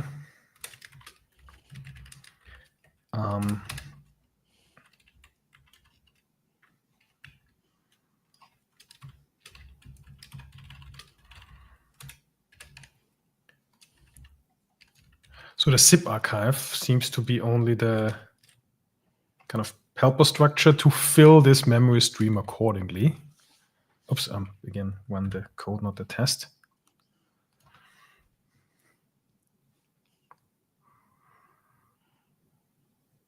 Now we get a cannot use read mode on a non-readable stream. Oh, man. Explain. Non-readable stream. But a memory stream should be quite readable. I don't think there is like something like a mode to make this can read. Write-only stream. There is. Could there be something like a write? Well, I guess. Yeah, but then when it can never be read. Yeah. Doesn't make any sense.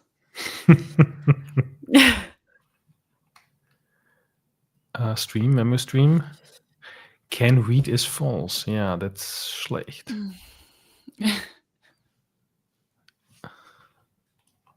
Oh no. Did it give like any suggestions as to how to fix it? I was hoping, but it's not. Oh, because I clicked something else. It stopped searching.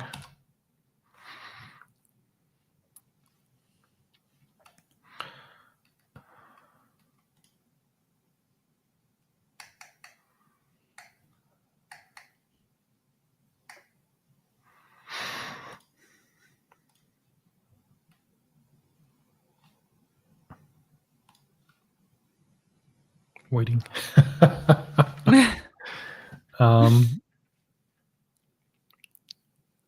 Cannot use read mode on a non-readable stream. Yeah. So yeah, it sounds like the stream again somehow is not right.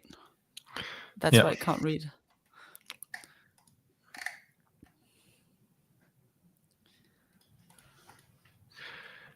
Yeah.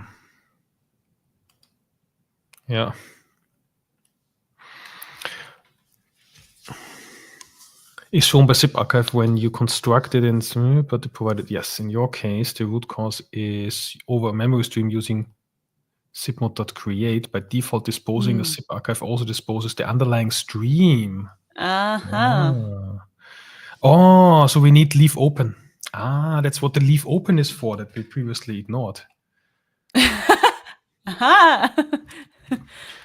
Because this is generally with streams. When you have to leave open, if you dispose the stream that is wrapping another stream, the wrapped stream is also disposed. Unless you say leave open true, then this wrapped stream is not disposed, only the outer wrapping facility. All right. Try this again.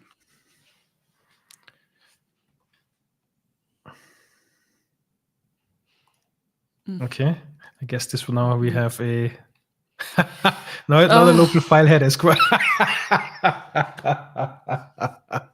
all right. Okay. Okay. So, but we do get further. Yeah. It's failing when we try to open an entry. Interestingly. So I guess there's now something wrong with the entry. Yeah. Do we also need to, maybe I'm missing a using here, need to dispose that entry stream in order to finalize the entry?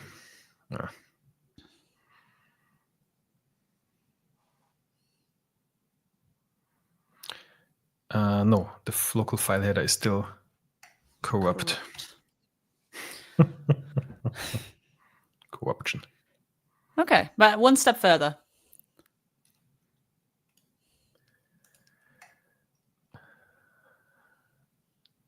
Oh, is it already done? When it tries to read a zip entry, but the underlying stream doesn't contain a valid zip structure at the expected position. Writes to the end of the package stream. Wait a second, copy. After that, package stream position is at the end. When you do new zip archive without rewinding,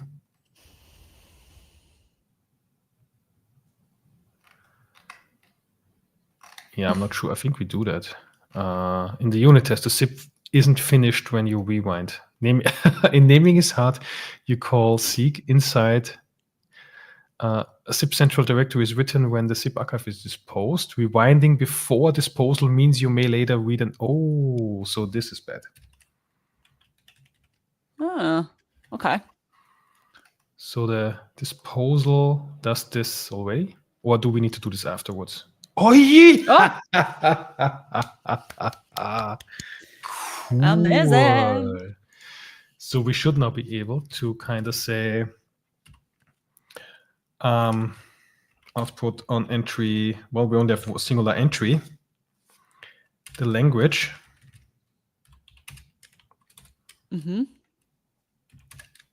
Should be CS. The Roslyn version. Well, it's a tuple.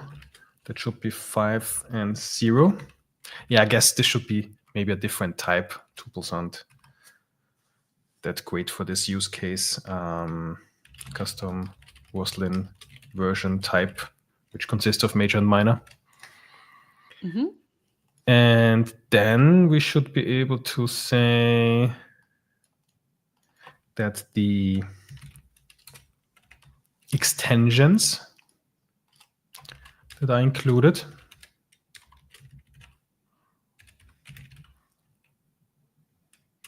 are not empty. And in there, we have only, well, we actually have multiple, but I think the first one should be, why is auto-completion not Oh, why is that an immutable array?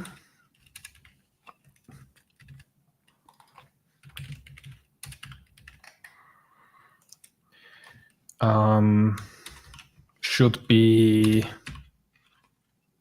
diagnostic analyzer. No, I think that should be the because this actually tests that we have already. These. So, well, I could copy them. Maybe that's not the best, but just for now.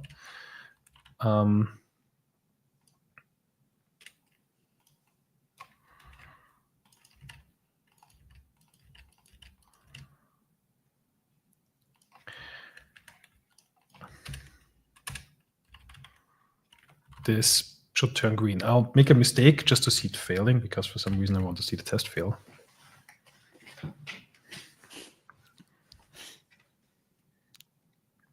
For the right reason. Oh, okay. We actually have 12 components. Oh, I took the big one. Let me take since this test is actually using C#, we shouldn't use the common one, because that one has a lot. We should only use the C#, our C# component that has, only C# components into it. Well, I guess technically it wouldn't matter. It would be incorrect, but it's just a folder structure. But yeah, now we get those 5 instead of 4. Perfect. So all of the assertions should now turn green. Let's see. Cool. And we just discovered how you can create a memory, an archive stream. That's true. Amazing. So we got some testing in there as well. And I guess we'll do some more sophisticated testing at a different time. And we're a little bit over time, but if you think about us starting late, we're actually basically on time. So I'm gonna give us that still. Yes. And for everybody watching, thank you so much for coming along to our journey. If you have any questions or comments, you can always reach out to us on our various social medias, for example. And while you're there, just give us a follow. And if you've missed any of the previous episodes, you can also always look them up on our channels as well. So all of the links are there and should be in a chat as well. And yeah, just reach out. We always love to hear from you. And thank you so much for all of your tips and tricks and comments, and also just for having for coming along the ride with us. And yeah, I guess that's it. Oh no, when are we back? Oh my goodness. Yes. So I always forgot to tell you when we're back. But actually, do I need to tell you? Because we've been so regular lately that you can kind of already guess. We're back in 2 weeks. And we're going to continue right where we left off and continue with Inspector Roslyn. So yeah, definitely mark it down in calendar, because you don't want to miss it. And if hardware and software is with us, then also starting on time again. Yeah. Yeah. Fingers crossed. Wish us luck. Yeah. Thank you. Interesting episode. We have discovered quite a bit. I never really dealt with the zip archive API so far. Same. So they're actually quite discoverable. Yeah. Cool. Then, in pretty much 2 weeks from now, we'll be back.